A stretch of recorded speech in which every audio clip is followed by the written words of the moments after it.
Ladies and gentlemen, boys and girls, it is the 11th of December, 2022. It's 9 o'clock. You know where your movie talk is? That's right, it's right effing here, Hollywood After Dark. Tonight we're going to be talking about how James Gunn is saddling up to spank all of them little whiny, pesky YouTubers with the inside track. He ain't putting up with their shit. No man, no sir, no way, he is not. Also going to be talking about how AI art and AI movies are going to be the thing of the future. And I have a story to tell you about Bigfoot being a CIA assassin. All that tonight, a lot more. Hollywood After Dark, folks. Let's fucking go.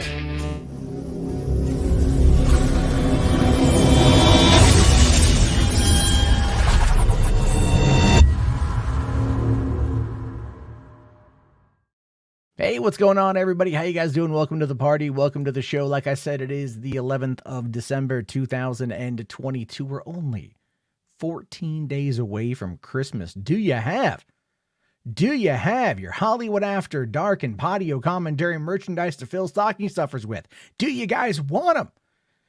I don't have anything made. I just want to know if I should make some before the end of the year. I have no freaking idea. But if you want some merch, let me know, because a daddy needs to get paid. But that being said, tonight's going to be another fun night here on Hollywood After Dark. Kicking it off, I'm joined by Chris, the Bipolar Jedi. Chris, how you doing, man? I would totally wear a Mundane Matt hoodie. I'm just saying.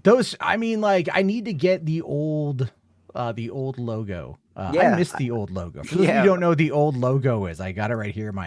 This is an old audio avatar. This is my old logo right here. That's what. Listen, I want that Mundane Matt logo. I want that with Mundane Matt on the front, and on the back, I want you literally crying with the silver play button. No, and I will pay for that hoodie, dude.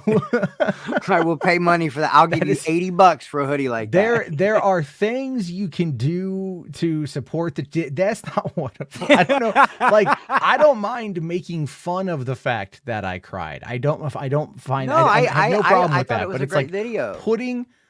Putting that image of me on like a thing is like having it be in the. I don't know. That might be a little bit too far. That's taking it into the real world, which might be a little bit too much there. We gotta walk that gray line. We can't go all over that line. I get it.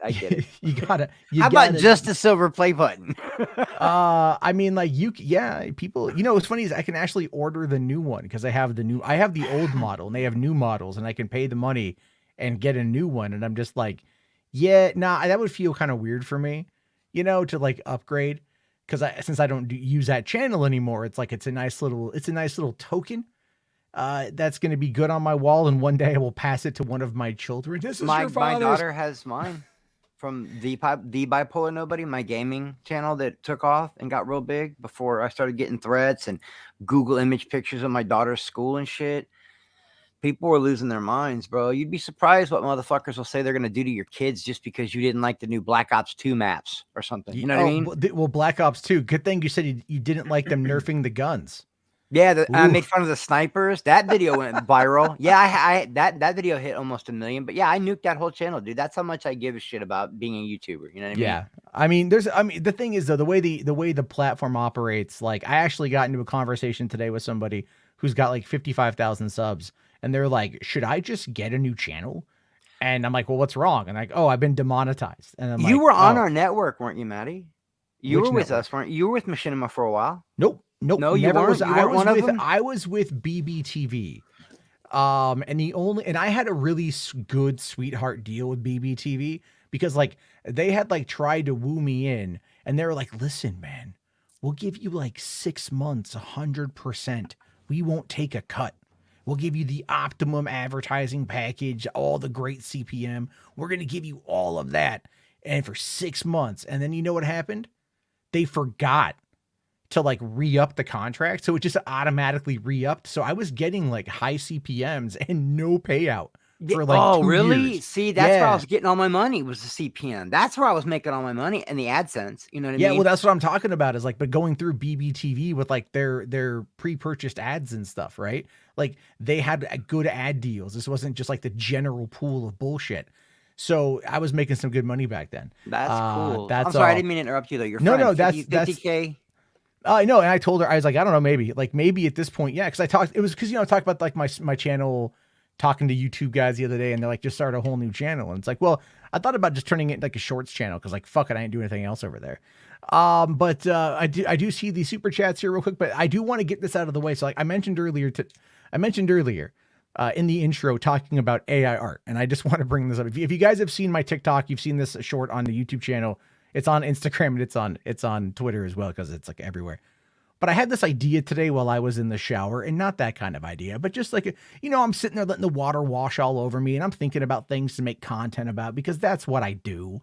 And I thought it'd be kind of funny to like see what would happen if I went to an open chat AI bot and I was like, write me a movie. Because it does that. You can tell it like that story, that Tom Cruise short we were looking at the other night, right? The one I just had it made in a heartbeat. I'm like, just tell me, give me a movie plot. And I just went in there and I just was like, tell me a story about what would happen if Bigfoot became an assassin for the CIA. All right. And like, this is a video, a short I put together. This is what it spit out. Forests of the Pacific Northwest, a mysterious creature simply known as Bigfoot. But few people know the true story of this elusive beast and how it came to be one of the most feared assassins in the world. The movie opens with a group of hikers stumbling upon a strange humanoid footprint in the mud. They excitedly take photos and post them online, sparking a frenzy of speculation about the realistic existence of Bigfoot. Meanwhile, at the CIA's headquarters, a team of agents is tasked with tracking down and capturing the elusive creature. They believe that Bigfoot's unique abilities and strength make him a valuable asset in the agency's most covert operations. The CIA finally manages to track down and capture Bigfoot. They train it to become a ruthless assassin, using its natural stealth and strength to eliminate high-value targets around the world. But it begins to question its own identity and morality. Can it continue to carry out the CIA's deadly missions without losing its own humanity? And what will happen if it tries to break free from its handlers and returns to the wild? Henry Cavill to play Bigfoot. That's I'm telling you right there. It kind of looks like that. So it's forest. So yeah, anyway, but this image is also AI generated. I went to Dream AI and I typed in Bigfoot in a suit holding a gun. And this is what it came up with, and I thought it worked out real well, and I just put it together. But it's like, there's been this massive conversation recently about the idea of like whether or not AI art and AI is just going to take over. And for right now, obviously this stuff is like, for entertainment purposes only. But I kept thinking about that whole like Osimo 3000 episode of South Park, where Cartman says like, Adam Sandler he's in falls the in love with box. the toaster. Yeah. And it's like Adam Sandler and his sister also played by Adam Sandler. And it's like, oh my God, like fucking Jack and Jill. They fucking predicted that movie and everything else. So I thought, wouldn't it be funny if like, I just, did this little thing, and like, it came out pretty well. So far people out there seem to really dig it. They think it's pretty funny. Zachary here says, not gonna lie, sounds kind of cool, but why? But the answer for everything is why? Why not? Right? Like, look, I live in the Northwest. Bigfoot's like no fucking joke up here. Okay. So, you think about it and you're like, there's actual theories out there. There's actual theories that it's possible that Bigfoot or Big Feet or the Yeti or the Sasquatch or whatever, amongst other cryptids, are actually interdimensional beings, and they can kind of blink in and out of our world and their world and whatnot. And I'm just like, for one, I don't believe any of that shit, but it's kind of funny to think about, you know what I mean? It's funny to think about in regards to all that. And so when I think about like, what it could potentially be, like what if the CIA trained Bigfoot to be an assassin? Like that would be interesting. Kind of like in Fantastic Four, Fan Four Stick, and all the, what did the military use the Thing for? As a fucking hitman. He was a wet work operator. If you go back and watch that movie, that was one of the cooler little bits of the movie that didn't get any kind of exploration. But like when it picks up after the accident and they go and they find Ben Grimm, he's literally being sent in behind enemy lines because he blends in with the environment and takes everybody out. He was a fucking hitter. He was a cleaner for the government. It's like, what if they did that for Bigfoot? And then it's like, but what if Bigfoot develops a conscience? What if they send Bigfoot into a small village to take out like an insurgents thing, and then they're like, kill everyone, leave no person behind. And he finds like a small child, and can he kill the child? But no, he can't kill the child. It's fucking Bigfoot. Then he starts to question his morality and like, ooh, do I really want to be a wet work operator for the United States government? The sequel could be like a total Extraction ripoff. Now he goes in and saves kids. Kinda, yeah, right. But Yeah. like then he's got to escape from his fucking handlers. And at that point, it's like now the whole of the CIA, the Pentagon, it's the nation's greatest kept secret. They have no idea what's gonna happen. They have a trained killer Bigfoot on the loose in the woods. They don't know what they're gonna be able to do. So they go in. Now we're going into fucking like Rambo First Blood territory.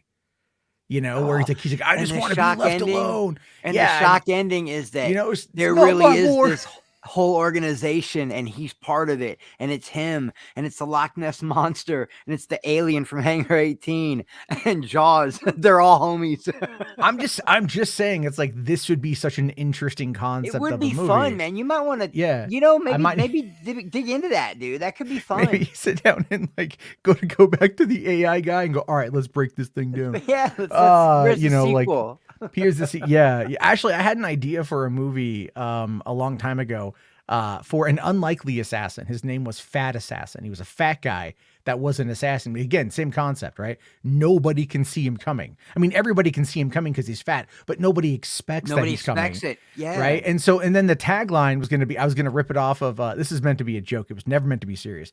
I was going to write it as a joke. But the idea there was the tagline was going to be ripped off of the State of the Union 2, right? Or XXX2 State of the Union. You know, when like Ice Cube ends up at the, at the casino. That's a good one, actually. And he just goes like, always bet on black, right? Like that line is a great line. I was going to have my guy, the Fat Assassin, in a moment like that be all like, always bet on fat. Always bet on fat. Right. And it's just going to be, but in that moment though, the line was going to what he was going to do is he was going to say it as he uses his bulk to like break his restraints. You know, because you can't keep a fat man down. Only diabetes can. And so, like, he breaks free of his restraints and then, like, fights his way out, like the ending of True Lies and shit. And, like, that was going to be the whole concept of that, you know. And then, like... Only diabetes can, you fuckers. I'm just saying, like, funny. So fat bastard. Not really fat bastard, although I would say, like, although there is that great line...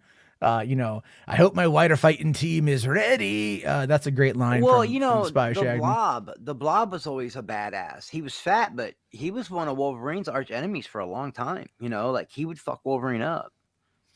Yeah, I mean, like, remember the Blob? Not I remember the in the Wolverine origins from the movie. Yeah, remember the Blob from the movie. There's actually like the Blob. He's he's like really strong. He's almost as strong as Juggernaut. Like it's crazy. You can't hurt him. He's so fat. It's weird. They make him a hitman. Fuck it. Yeah, everything, right? Yeah. So like Zachary says, make the movie. Garrick here says Fat Assassin. So every recent Seagal film. Listen, man. I wrote that idea like years ago. Actually, my idea is like, here's the thing. Is like when it comes to actual like movies I want to make, legitimately, I only want to make point of view found footage. Like that's the only kind of movie I want to make personally. But do I want to like write other concepts? Absolutely. And I want to actually like, I have ideas that I want to do for down the road. Why not do something like that? Remember that Exorcism movie? And it was well, they're all fiction. This ain't gonna come out right. Like when you watch the first Paranormal Activity, or when you watch the first Blair Witch, you get immersed in it and you forget that it's found footage. You know what I mean? Like for a little bit. But then they got that one that was about some exorcism, and it was like a mockumentary style of found footage. Like someone had written a script, but it was also like, wasn't that like so like as above, so below? Wasn't that the one? That was like it too. Like that was the actually French catacombs, right? That was the one of the French catacombs. This one was like Louisiana or somewhere, and it was a young girl. Oh. And at the end, there were all these giant burning witch things, and it turned. It was a total ripoff of the Wicker Man. But it was good. I like those. The fucking Wicker Man, not the beast. God, I saw that in theaters. The original one. The scary one, I know. You know? I saw the Cage one in theaters though. I saw it first day with my buddy, because like we were at Comic-Con and we saw the panel for it, and they showed off like the opening few minutes of the movie, and like out came Neil LaBute, the director, and then here come Nick Cage, like, oh yeah, dude, Nick Cage, right? In the movie, it looked fun. So we went to go see it, and it was like ridiculous. Here's the thing though, man. Everyone mocks The Wicker Man. I have no issue with that movie. Like I enjoyed it. I've never watched it. I've only watched the original one. Oh, dude, it's fucking the beast. You gotta. Have you ever seen? This is actually an image that somebody made about $3 Theater, and I do need to get this on a T-shirt. But check this one out right here. Ooh. But do you recognize? Oh no, you haven't seen the Nick Cage one, but you know the meme, No, right? I've seen that scene though, where he's like, Yeah, but nice, it's like nice. Mystery Science Theater with $3 watching this. I'm like, that is mwah, mwah. I don't know who made it. I don't know who made it, but like someone made this a long time ago, and I've kept it, and I just I really, really, Oh, really like it. the $3. Yeah, the deers. That's crazy. Yeah, you get there's a lot of creative people who hang around that are just fucking dope as shit. So I'm really appreciative of everybody who helps out. So, all right, a couple supers to get to, then we'll dive into the main stuff. Garrick here says, it's really annoying me whenever James Mangold calls out BS Indy 5 rumors and all the chuds say he's attacking the fans. Yeah, it's all they got. That's part of their playbook here. They always say that. They say that about everyone. And I've noticed another thing. They've gone so far past hyperbole now. Like every thumbnail is Hollywood hates you. Oh yeah. Patty Jenkins has a total meltdown. She didn't have a fucking meltdown. She just left the project. That's it. Where's the proof of this giant meltdown that she had? Well, the problem though is like like the headline shit, right? Like that's the headline shit. That's what they do. So they just rely, like, I mean, don't get me wrong, like their content is pretty hyperbolic, but like in the case of, let's say, like Geeks and Gamers, like for him, it's the thumbnail and it's the title. Ryan Kendall's out and out a bigot. We know that. I absolutely believe that. I absolutely like, and other guys are, like they do that because they know that it gets around. Like, dude, Nerdrotic is all over Twitter right now, like, going like Miles Morales is Spider-Man. No, Miles Morales is Miles Morales. Peter Parker is Spider-Man, blah, blah, blah, blah, blah, right? And he's doing it and he's getting all this like retweets and all this interaction and shit. And I'm like, at this point, I'm like, you guys know he's just trolling. He can get ratio to Helen back. It doesn't matter. You know what that does is it spreads more people to check him out and then go, well, what else does this guy fucking say? Yeah, so they click on one of his videos and then they go, that's what it is. Like it's literally, you guys are all giving him like free advertising. It really, really, really is. But when it comes to saying this whole attacking the fans nonsense, that's bullshit. That's fake as hell. It's stupid. It's just them again having to do that because they know that's going to get the most reaction. I mean, look, and I'm fair. Like even my thumbnail today is like, yeah, it's hyperbolic. I thought it was hyperbolic. I thought it was funny, right? But it's like I'm also not going to sit there and I don't know. We'll see what happens with that one because we're gonna watch a video too. Blue Jay for 5, thanks, buddy. It says, how much you want to bet The Rock will try to pump up the streaming numbers for Black Adam when it hits HBO Max? Oh, without a doubt, he will do that. Without an absolute doubt in my mind. For it. No, not at all, man. Supposed to do. I'm not even mad at him for it. I'm just mad he won't take that L for the theater stuff. But yeah, well, today this is posted on Twitter. You've got Movies at Mayor. This is the guy who created the Snyder Cut hashtag, by the way. So he's cool. He says Black Adam has made $388 million worldwide, and that's kind of roughly where it's gonna. It's not. I don't think it's gonna crack 400 million. I just don't think it's gonna do that before next week. Next week, Avatar's dropping. Everything's about to get crushed. Everything. Yeah, but here's, dude. This is true. This happened today as well. Hideo Kojima, right? Hideo Kojima says here, I watched Black Adam, arrived early this morning from LA and thought I was going to fall asleep, but I stayed awake and was able to watch it. That is not a glowing review. No, that's more like I didn't have shit else to do, so I'll give it a try. That's not a glowing review. No, it's not. You know what I mean? It's almost like, you know what I mean? It's almost like I put in Black Adam, and then dramatic pause. I guess we'll see. You know what I mean? I stayed awake. I mean, sure, it wasn't necessarily jet lag or how tired I was or whatever, but it kept me going well enough. If you'd been like, I really want to put Pierce Brosnan in the next MGS game. Right. Kojima, man. That dude, man. I always thought that was really fun. I just thought that was really funny this morning when this whole thing came out because later this evening, I should say.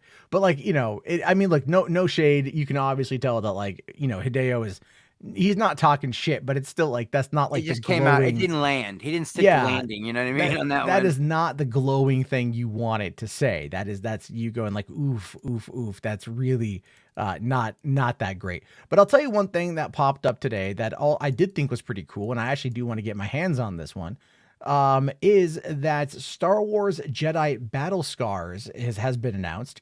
It is a novel set in between Jedi Fallen Order and Jedi Survivor, and it is now available for pre-order.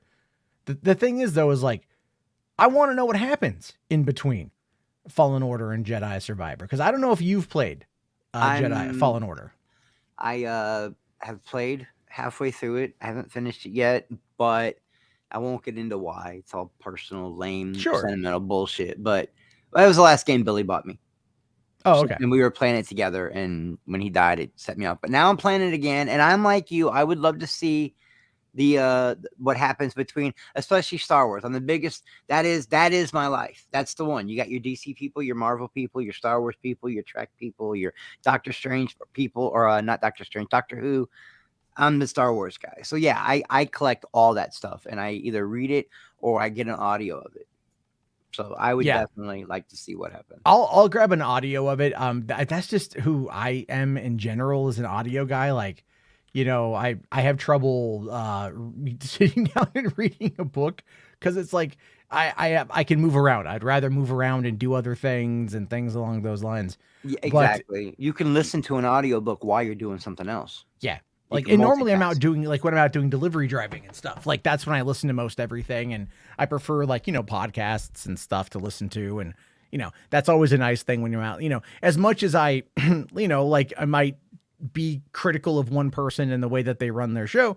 I mean, they're live when I'm out doing my driving. And that was something I really enjoyed. It was like, all right, I can listen to this.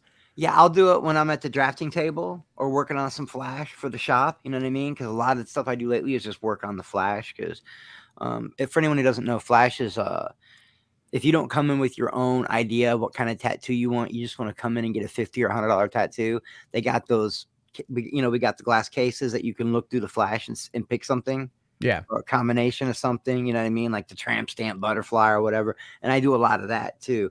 And I'll be listening to like you or Max or sometimes my boy Ark, but I'll be listening to replays of you guys while we do that. Like a lot of times we're in the shop listening to you guys. That's just so weird. It's just a way to pass the day, man. You know? I mean, I get it. I totally get it. It's, you know, like when I'm home and I'm, you know, like I'll put on like YouTube, because we don't have cable TV. We're cord cutters, right? So like I don't want to watch Netflix or Disney Plus or Hulu or Amazon all the time. You know, oftentimes our TV is on YouTube. My girlfriend has her set of things that she likes. I have my set of things that I like. Our watch page is a mishmash of what the fuck. Yeah. You know, mine too. It's like YouTube is my gaming cable. content, political content, makeup content, some astrological content, and then it's like shit for kids. Yeah. And then like crew stuff, but yeah. Mine's mainly true crime, all the people I watch on stream, political stuff, a lot of reviews, toy reviews, what's coming out for Sideshow, what hot toys are coming up next. And then lately I've gotten into watching these people build these crazy, like it's almost like van life, but it's not. They build these little tiny houses. And they live in them and shit. You know, yeah, tiny houses. That was the thing. Yeah. I've watched a bunch of tiny. That's so funny. A guy I know out of San Diego like owns like a tiny home compound, and I was like thumbing through tiny home videos, and then I see this guy John, and I'm just like, holy shit, the fuck is John doing that? So I watched the video. I'm like, oh, I didn't realize he owns this entire thing on the outskirts of San Diego County. I was like, cool, man, because like, you know, we were talking about. My girlfriend was today talking about like, she's like, well, maybe we could like downsize. I'm like, no, we what? No, what? Kidding me? No. You know, she's like, but we could move into like, we could get like 2 tiny homes and put them side by side, and that should be enough. I'm like, you are no. We have 2 children. What do you? Yeah, like, I mean, eventually at some point, I would like to be able to like, you know, go like, if I wanted, like, I have a big enough property where like, let's say I can make a thing out of this podcasting. If I start pulling in John Campia money, I'd be like, look, I will build a space outside, or I'll get a tiny home and I'll put it out back, you know, and I'll outfit it with what I need, and then like build the fence around the property so it's protected and everything else. And then that will be my workspace. And I'm okay with it. And I would like to do that, because then it's like the kids could each have their own room, because I have my own office and stuff. Like, that's the goal. If not, then eventually, like, I'm going to have to like move my shit into the bedroom. And I'm not going to be able to live stream it like midnight when my girlfriend's trying to sleep. Yeah, I'm just get this constant, are you fucking done yet? Are you fucking done? I'm going to get a lot of that. And you know what? She's absolutely right to do that. So it's like, you know, there's a time frame for a lot of this stuff for trying to make sure it all works out. But I mean, again, like, it is just, how the fuck do we get, oh yeah, you're talking about the YouTube shit. You know what I've been watching on YouTube to kind of go back onto that subject? all of a sudden it started recommending me these 12-hour long hamster maze videos. What? No, what really? Dude, they're fucking I don't know if awesome. really? No, they're elaborate. They're elaborate. Like whoever is making these, they'll add like traps and stuff. Like they're not going to hurt the animal, obviously, you know. But like I'm watching one, and this guy built a volcano, and so he had like this plexiglass volcano. On the inside of it was a clock, and then on the inside of it was a 2-liter bottle of soda, and it was all like 3 minutes until the volcanic eruption, and the hamster had to make his way around the outskirts of the volcano, and each side had like different little obstacles and stuff, but it was covered by plexiglass. And so then when it hit 3 minutes, the guy just dropped the Mentos into the soda, and then it just shot out, and like it sprayed everything, but the hamster was dry, you know? And I'm like, that's cool. And then dude, one of them did like one where like the hamster goes into this like cave, and there's these like fucking like gigantic like Jules Verne Mysterious Island-esque like centipedes rolling around. I mean, they're all like CG and shit, but I'm like, the music was actually really effective for establishing tension within the scene. I'm not even making this up. Like there was actual tension, even though I'm like, that's fake. That's Legos, you know, but I'm like watching this thing. I'm like, ooh, what's he going to do? And then you start seeing more and more and more of these like centipedes coming. I'm like, oh dude, he's get the fuck out of there. My kid's like, run hamster, run, you know? Nice. And like, we're watching this and I'm just like, dude, this thing's got like 12 million views. And I'm like, yeah, no, I understand that. And then in the back of my mind, I'm all like, well, I could get a fucking hamster. Yeah, no, that's just really cool. The guys that pour the molten aluminum down the ant holes and pull it out and make art out of it. That's amazing. Yeah, I've seen those ones. Yeah. Oh, yeah, my girlfriend did not like that though. She did not like that. She was like, that's cruel. And I'm all like, I mean, they're kind of, you know, like, it's like if it was a yellow jacket nest in the ground, you'd probably be okay with that, because she was mowing the backyard last year and she ended up disturbing one and she got bit a couple times. And so I'm all like, shit. So she's all like, so the next morning she's like, can you go get the lawnmower? And I go and I'm all like, I got no fucking idea where this thing is. And I pull the lawnmower back, and then like a whole bunch of these things come out, and I'm like, all right, we're good. If you go slow and you know, whatever, they're generally going to be chill. Yeah, just don't run up on them. Leave them alone, you know. Anyway, a couple quick little supers to get to, because you guys are fantastic. Thank you all. HBart's dropping a $5. Thank you, buddy. He says, just here to say Matt is a toxic drama guy.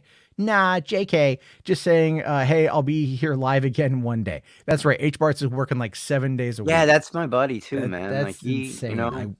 I mean, I work 7 days a week too, bro, but it's like not like the shit you do. You know, he's one of the few people, you know, that like just every once in a while I'll get a DM from him just asking me how I'm doing. Am I okay? You know, like that. Yeah, that kind of shit goes a long way with me, man. Straight up. Oh yeah, no. HBart's is a sweetie pie. Yeah, he's a sweetie pie. And then we got Garrick here for another $5. Thank you. Says, making outrage content on YouTube sounds like an easy way to get money. All you have to do is complain about how woke Marvel and Star Wars is. I mean, you're not wrong on that one. Like, you're really, really, really not wrong on that. A lot of these guys, that's all they have to do is just come out and say that. Like, that's it. It's just like, it's woke, it's garbage, it's terrible, blah, blah, blah, blah, blah, blah, blah. And then their audience is all like, oh, fucking yeah, just come on my face, you know? Because that's what their audience wants. Their audience just wants confirmation bias. That's all it is.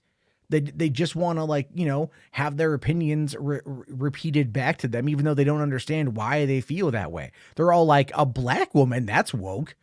But like, wait, what? Huh? You know, they only focus on the stuff that they can fuck with. And I got to be honest, man, like, certain groups, usual suspects, but a lot of them, dude. And I won't even give them clout and drop names. That you know who I'm talking about. The couple of Europeans over there, not just the political ones. They try to make it political, but they will just turn everything into like just like a shit sandwich, and they'll lie. The lying, and it just seems like anytime, Matt, I'm not kidding, bro. Anytime there's a gay person or a vagina or a person of color that's going to star in a movie, they freak the fuck out. I've never seen anybody so scared of pussy. Like, I have, you know what I mean? It blows my mind. Oh my God, there's a vagina in this movie. Woke, get woke, go broke. Like, get the fuck out of here, man. Grow up, bro. Yeah. It's crazy. You and me are realists. We will admit there are some movies out there where they try to push that agenda. Okay. But not every movie is like that. Well, it's there most of the time. Even some movies out there, like I don't even know if they really try to push it as much as like they might touch upon it, but it could just be in a very surface level sort of way. The I'm problem totally though, for that as long as they're not trying to shovel it down my throat. I love that kind of shit. You well, know what I I mean, mean? it's like, there's some movies out there that I do feel check the box, and it's just like, you can kind of tell based upon what the producer or the director says. Like, but at the same time, I wonder how much of that is manipulated by the media. Now, I say that because the way the media generally tends to operate is, we know from the negative, if it bleeds, it leads. But it's like they go into these interviews and they ask these questions, and then they'll ask very specific questions, hoping to get a very specific answer. And then they'll turn that into a headline. And the headline is meant to get the most amount of attention. So it doesn't matter how accurate it is. Like the other day, Guillermo del Toro, I saw all these articles pop up saying that Guillermo del Toro wants to use the same technology that he made Pinocchio with to do At the Mountains of Madness. And, and then he actually came out on Twitter and was like, I didn't say it like I said I'd like to, but it's not what I'm working on, but the way that the headline was formulated was like that. And so as a result, it ends up I saw all these other articles run with it, very similar headlines. And you're like, okay, this is how narratives spread. I just saw that happen not too long ago with, okay, it was an all-female led a movie, and it bombed really hard. Okay, but it didn't bomb because it was female led. They were trying to say, "Oh, it's woke garbage. It's female led, and that's why it's." She says, "Is that what it was called?" She says. Anyway, she said that it was about the Harvey Weinstein stuff, which is actually a very interesting subject and a story that needs to be told. You know what I mean? Well, but there's I'll get to this here in a second. I'll just bring this back out. But there's a reason. Okay, so I was actually reading about this today. It's funny you say that. A lot of those kind of smaller, more artistic led. I'm not even saying She Said is meant to be artistic, but it's very much meant to be like awards contender. Okay. And those movies go to smaller art houses, Oscar bait kind of stuff. Yeah. Those movies end up going to smaller venues, which is generally where they tend to find their bread and butter. They will get there's a certain audience that will show up in those art house cinemas for those kind of movies. Except this year, that's not really happening. And so as a result of that, like I saw this whole conversation happening today amongst Hollywood professionals, and one of them made a great point. It's like, look, some of the art house theaters had to close down because of the pandemic, which is fucking unfortunate. But in other places, and the thing is though, and a lot of the people who would go see those movies, they want a curated, crafted experience. They do not want to go to a megaplex to see these movies where there might be interruptions from unruly patrons, or there might be sticky floors or other things along those lines. But to take that a step further, this is my own addition to that, is it's like what you're talking about here are like the older, educated individuals who go see these movies. And the older educated audience that does, these are people who are still realizing that we're not out of COVID yet. Like it's largely died down and we can pretty much go back to our lives, but it's still not out of the woods. And these are the people that do not want to because they're educated, and the educated people stay the fuck home. That is true. That is so true. I can't disagree with that. So it's like those are the people that are like gonna go out, and the elderly educated audience are the ones that are like, I don't want to get fucking sick. I'll just wait to watch this shit at home. But they would normally go and do that. And that's also what's going to impact Broadway as well and things like that. It's where like this specific audience that enjoys that world, who actually pay a lot for that world. Well, it can be expensive. There was one in the St. Louis School of Film. If you drive into the city, they have a film festival. They have 2 a year. And they had one early this year, and one of the movies and it was very expensive, but it was more like everybody would sit at the dinner table and watch the movies while they eat like a dinner and stuff. Yeah. Like the movie was I didn't see it, but I want to see it. The guy that plays Omar from The Wire that just died, he was in it. It's his last movie. I loved him as an actor. And Boyega, Break. It's a movie called, and man, people would not be quiet. Everybody's screaming about this movie, and I can't seem to find. I guess it did good at Sundance too, though. I didn't know that, but I remember them paying, like they wanted a lot of money to go to this festival to see that movie, and that movie didn't go in theaters anywhere around here. It never hit theaters, and I couldn't figure out why. If it won Best Picture at Sundance, and now it's making the small film festival circuit, when's it going to hit the theaters? Where do I watch this movie? Do I got to buy it? What is it? That was the thing I loved about LA was like those movies were literally everywhere. You know, there was a movie called Mystery Team that was actually put together by the guys behind Derek Comedy. If you remember that YouTube group, Donald Glover came out of that group. Ellie Kemper came out of that group. Ellie Kemper, I know. Donald Glover was in Community. He plays. He was. I know Donald Glover. Yeah. So like he came out of that. Come on, man. Come on, man. Yeah. I mean, you're old, but not that old, right? I'm not that old. No, I watched Atlanta, bro. I love Donald Glover. I think he's incredible. He's a fantastic talent. That's for fucking sure. He's insanely good. You know, he did this. They did this movie, this like spoof on like Hardy Boys type shit called Mystery Team, and I first saw the trailer for it back in like 2009.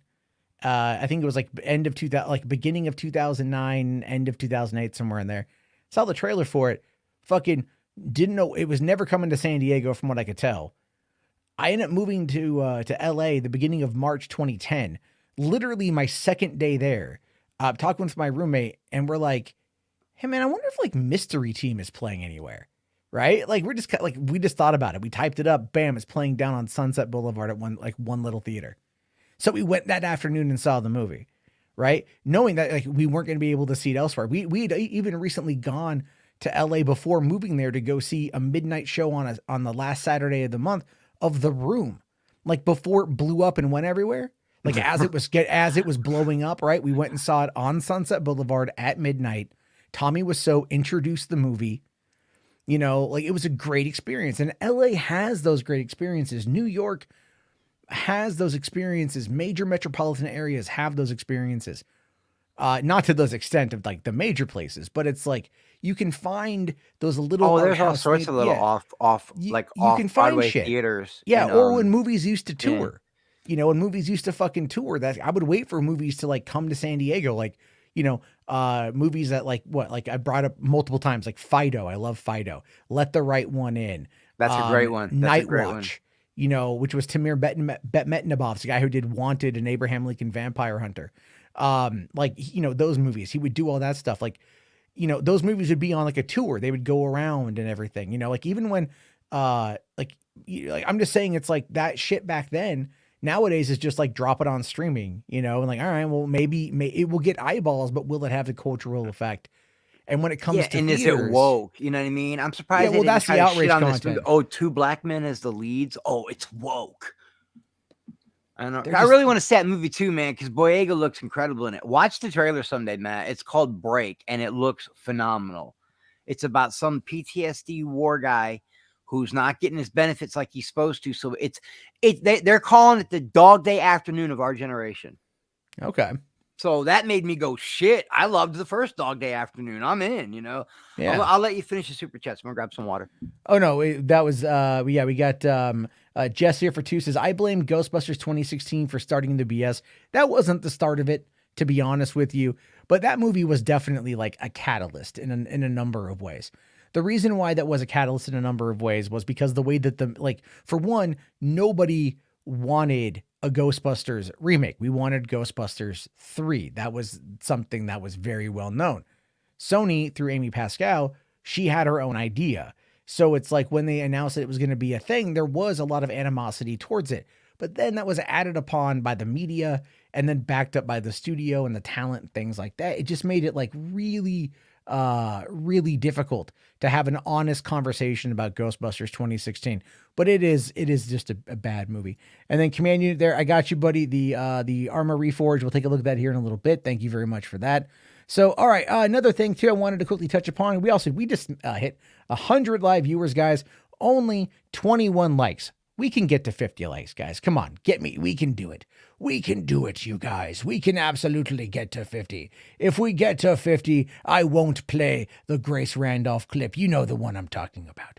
But I did want to touch upon a bit of an update from a thing the other day. So we remember that our good pal, Mr. Blandy Andy Candy Signor, is really upset at that article in the NBC News calling him out. He's been just like huffing and puffing all over social media about it. It's just, oh my gosh, you guys, Andy's got called out. And this is a thing he put out there that was about me and Saggy, who were the people interviewed for the article.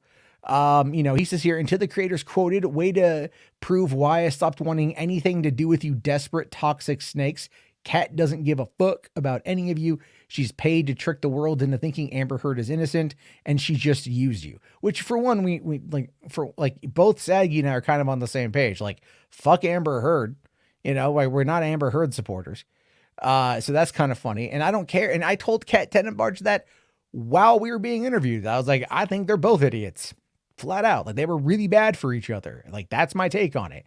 And I'm not one way or the other. I mean, I'm definitely pro Johnny Depp in a number of ways. Like, he shouldn't have been canceled. But, that whole situation was bad. It's that whole notion of like Andy's doing this stuff, but then he put out this one yesterday, right? Because he just can't stop himself. He just can't stop himself at all. He says, Kat Tenenbarge proved this tenfold. Kat wants to call me a bully, but she had to team up with known sexist, racist, and toxic creators known for countless attack vids on me. She couldn't even say one of their channel names because she knew how bad it'd look. What a disgusting crew. So he's referring to me. He's trying to bring up like the Gamergate stuff with Anita probably, as well as the whole polar bear thing. In fact, I actually got a message today. This is true. I got a DM today from some random dude who I don't know. And it was one of the funniest goddamn fucking things. This guy just hits me up. And at first I thought it was like totally like a fake ass account. I didn't think it was real. I thought it was completely made up. But no, this guy's a legit individual. His name is Chris Bean. And he says, congrats on contributing to that hit piece with your girlfriend, Kat Tenbarge, on stabbing your friend Andy in the back with a bunch of lies and slander. You were just clout chasing off Andy and just jealous of him because he has more subs and views than you. Go fuck yourself, Matt. Wow. Is that everybody's way to cope? And like, is it just everything? Yeah. It's just clout chasing. You're just clout chasing. You're just clout chasing. And I'm all like, dude, you built up 2 channels, dude. Like, just fuck that dude. And he didn't. Isn't this the guy earlier you told me on Twitter? I saw that you had blocked him, or he blocked you. No, he blocked me. So what it was is what we were talking about. The whole thing here. I'll even bring up the whole fucking, because I can bring up the conversation, and everything. By the way, it's nothing to do with like Kat Tenenbarge, your girlfriend Kat Tenenbarge. Like, Kat's like gay, right? I also know she like leans really heavy into that Me Too stuff. You know what I mean? Like, yeah. Kat's gay, guys.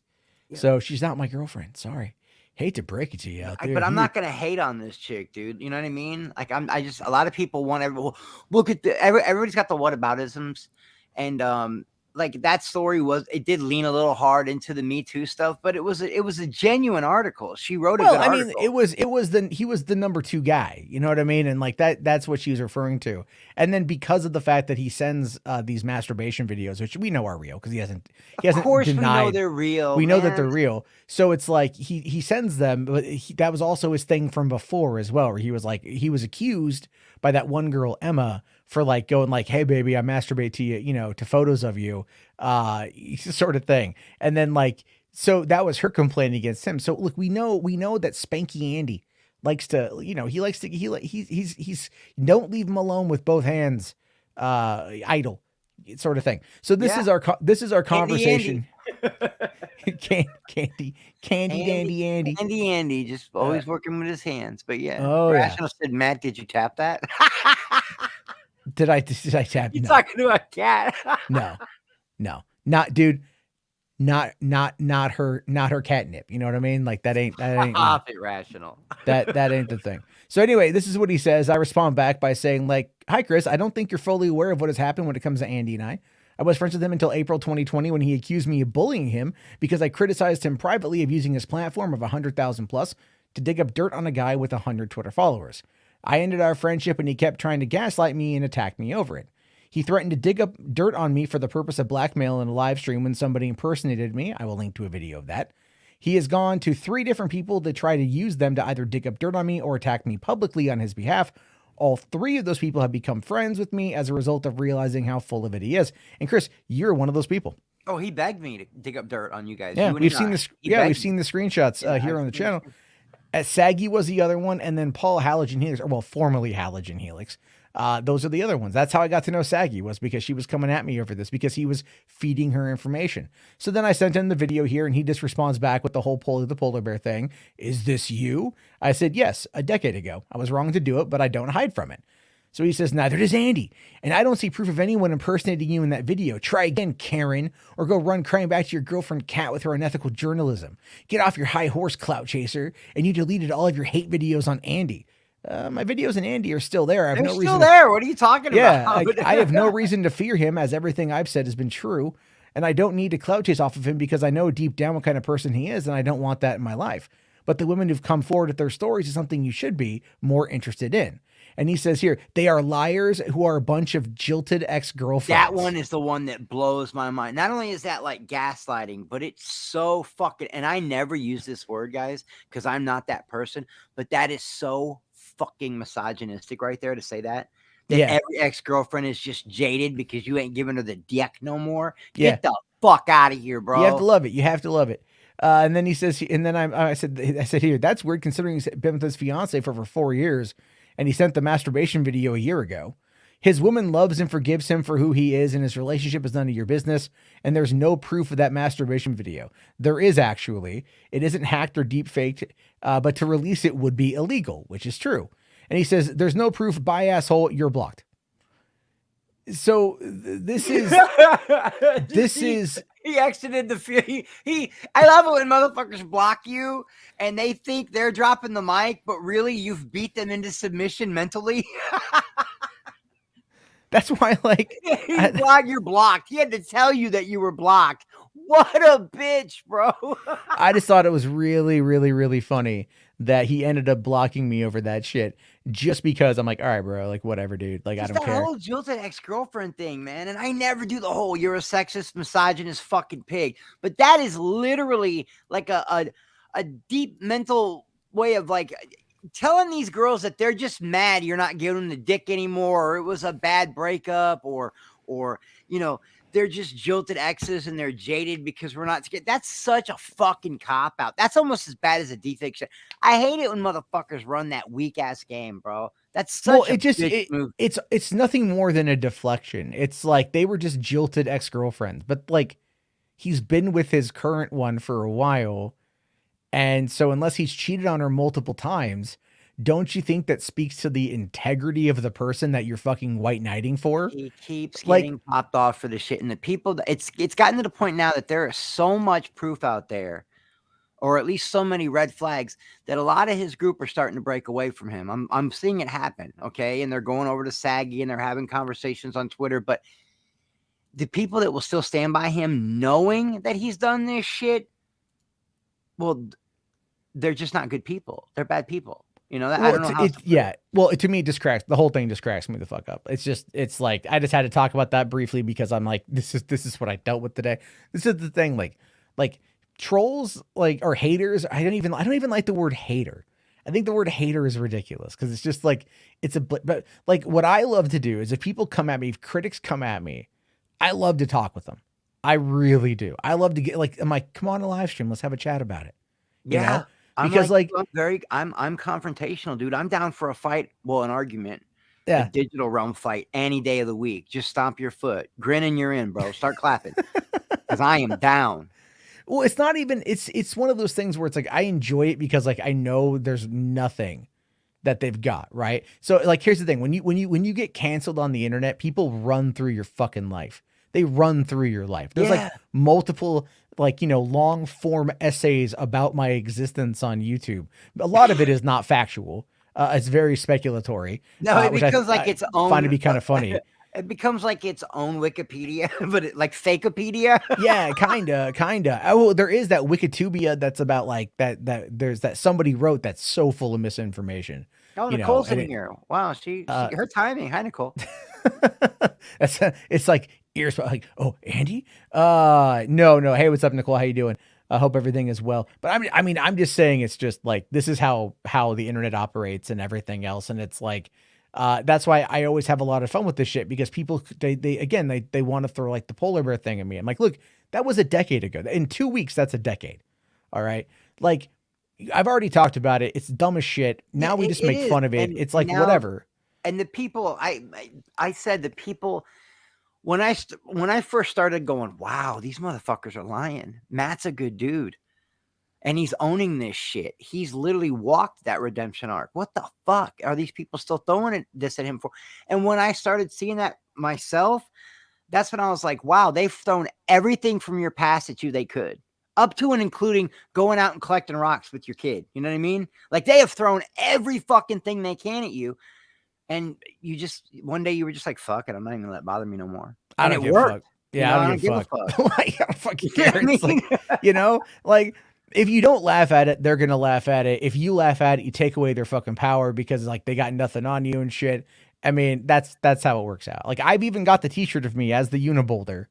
And I will wear it occasionally. No one knows that it's me, but I'll wear it. Like I'll wear it to the next YouTube event that I go to. It just reminds me of the old Call of Duty days, you know, where everybody had the same comment. I mean, apparently every squeaker on the planet has had sex with my mom. Did you know that? Like every one of them. They've all had my mom. Like every person who's ever gotten mad at me in a video game or in a live chat or on a stream. Wait, like what's your mom's name? Yeah, Patricia. Oh yeah, I know her, dude. And it's just funny because everybody uses that same shit, you know. I've been watching. Yeah, oh yeah. Like today, I tried to. Lunga was on there, and you know, I have my disagreements with Lunga, but I do like Lunga. I followed him for a long time, and Saggy was on there, and this British girl came on there, and she's like a real psychologist, and she was talking about all the red flags that she saw in Andy's content that showed he had predatory and manipulating like fucking tendencies and shit. I jumped on there for a minute, but I couldn't get a fucking word in. So I left again, you know, because I was busy.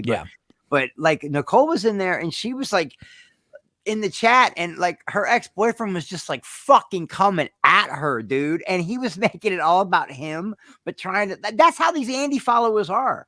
Like this dude is. What's funny? That's why Nicole. Are you still in here? That's why. That's funny. That like I'm sorry for being loud, but I'm animated right now. That's why that one comment that I called misogynist. It's just jaded ex-girlfriends. Was so funny because this dude that was in there coming at Nicole was a jaded ex-boyfriend, and he was trying to make his truth be like Andy's. Like everybody wants to be a victim these days. You know what I mean? You broke up, get the fuck over it. Even if it was a bad breakup, you don't go on there and be like, oh, well, I'm with Andy now because Nicole hurt my feelings when we broke up. Well, fuck kind of logic is that, man? These people are not normal over there, Maddie. there's a lot of terminally online people. And I think like the internet is the public square. Let's be fair. Twitter is very much like that. YouTube's very much like that. It is. And so I think we kind of like naturally seek out these people and seek out these communities that speak to our interests. And when you talk about something, and I did mention this in the article, if you do an emotion-based approach, you will more likely than not be able to get that particular community faster than anything else because people are going to respond first to emotion, second to logic. That's just how we're wired. It is. That makes absolute sense. So I mean, like, and other people that were against Andy at one time. Yeah. Now these girls are turning them down. So yeah. I mean, like, look at the other night. I lightly criticized a person because of the way they run their live streams. They go and they do a fucking video where like while we're live and they're like literally crying, which is unfortunate, not my intent. And then like I see all of this communication coming out from a particular group where people are just like calling me the worst thing in the world. I'm getting called like a gaslighter, and I'm getting called like just like the absolute worst. There's no genuine bone in my body. I'm just a piece of shit. Oh, you got blowback from that? Really? Yeah. Well, not publicly. It was all private, but keep in mind, people talk. And so I know. I talk to a lot of these people. Right. But it's just like, I'm just like, dude, I just fucking like it wasn't even like that hard of a criticism. I was just like, this is my take on this thing. I think it's frustrating and I'm done. That's it. But because there was that appeal to emotion that came as a result of that, all of a sudden I'm the piece of shit. And I'm just like, whatever, fine. I don't really give a shit. It is what it is. I'm not here to like do this crap and whatever. but that's how it works. That's how it works with Andy. That's when he did the Gabby Petito thing. That was a big deal. You know, the Free Britney I thing. think he saw that. You know what I mean, Matt? Because his Oh. whole demeanor from the way he ran his channel changed the moment he started getting clicks over that Gabby stuff. Because he was Popcorn Planet. Oh my God, is Zack Snyder going to really get this and that? And blah, blah, yeah. blah. Oh, yeah. Oh, yeah. And the minute he saw he could get clicks off of Tragedy, he steered right Dude, into it, man. Don't get me wrong, man. Like, I mean, you can do, if you do it the right way, there's ways to do it and shit. And a lot of people are just seeking out information when something's happening. And that's how a lot of this crap goes down. It's one of the reasons why, like, the Scoop game has got to kind of like round it back around to movies. That's one of the reasons why the Scoop game is as prevalent as it is, because these guys, they appear to have the inside track. They know what's going on. So that's why people like who are waiting for news to update will go on YouTube and they'll be like, I want to know what's going on with the story right here, right now. We're, I think, generally conditioned to be bored by like mainstream media, because it's just the same kind of monotone voice, you know, like you click on it and it's all like tragedy struck today over there at 213, you know. You know what I mean? But then, well, I could go further on that. So it's like, for example, there was a true crime group I was in. Love these ladies. I called them the Karen Detective Agency. Nice. Fucking these women, dude, fuck me. If I ever needed something, I'd be like, can you guys dig this up for me? Because if there was a case, if there was a woman who, I'll give you guys a prime example. This is Thanksgiving 2020. A story comes out about a young mother who was like 7 months pregnant, found, knifed to death, not far from her home. I think it was in somewhere in Pennsylvania. Right. And, like everyone thought, oh, it's the fucking boyfriend. Cause it was like so close to home. Right. And then you find out that like, so the women in this group, they start digging into it. They start finding, cause a lot of this shit gets publicly posted on Facebook. All right. The family of the people involved, they don't have their accounts hidden to private. But some of these women they get in there and they get access to it. So you come to find out that this woman was a fucking prostitute, right? Like no shade. Like I think sex work should be legalized, but it's like she was an escort, and then they found her escort page and they found her reviews, and there's all these photos like that she took for marketing purposes of like, hey, do you want to plow this sort of thing?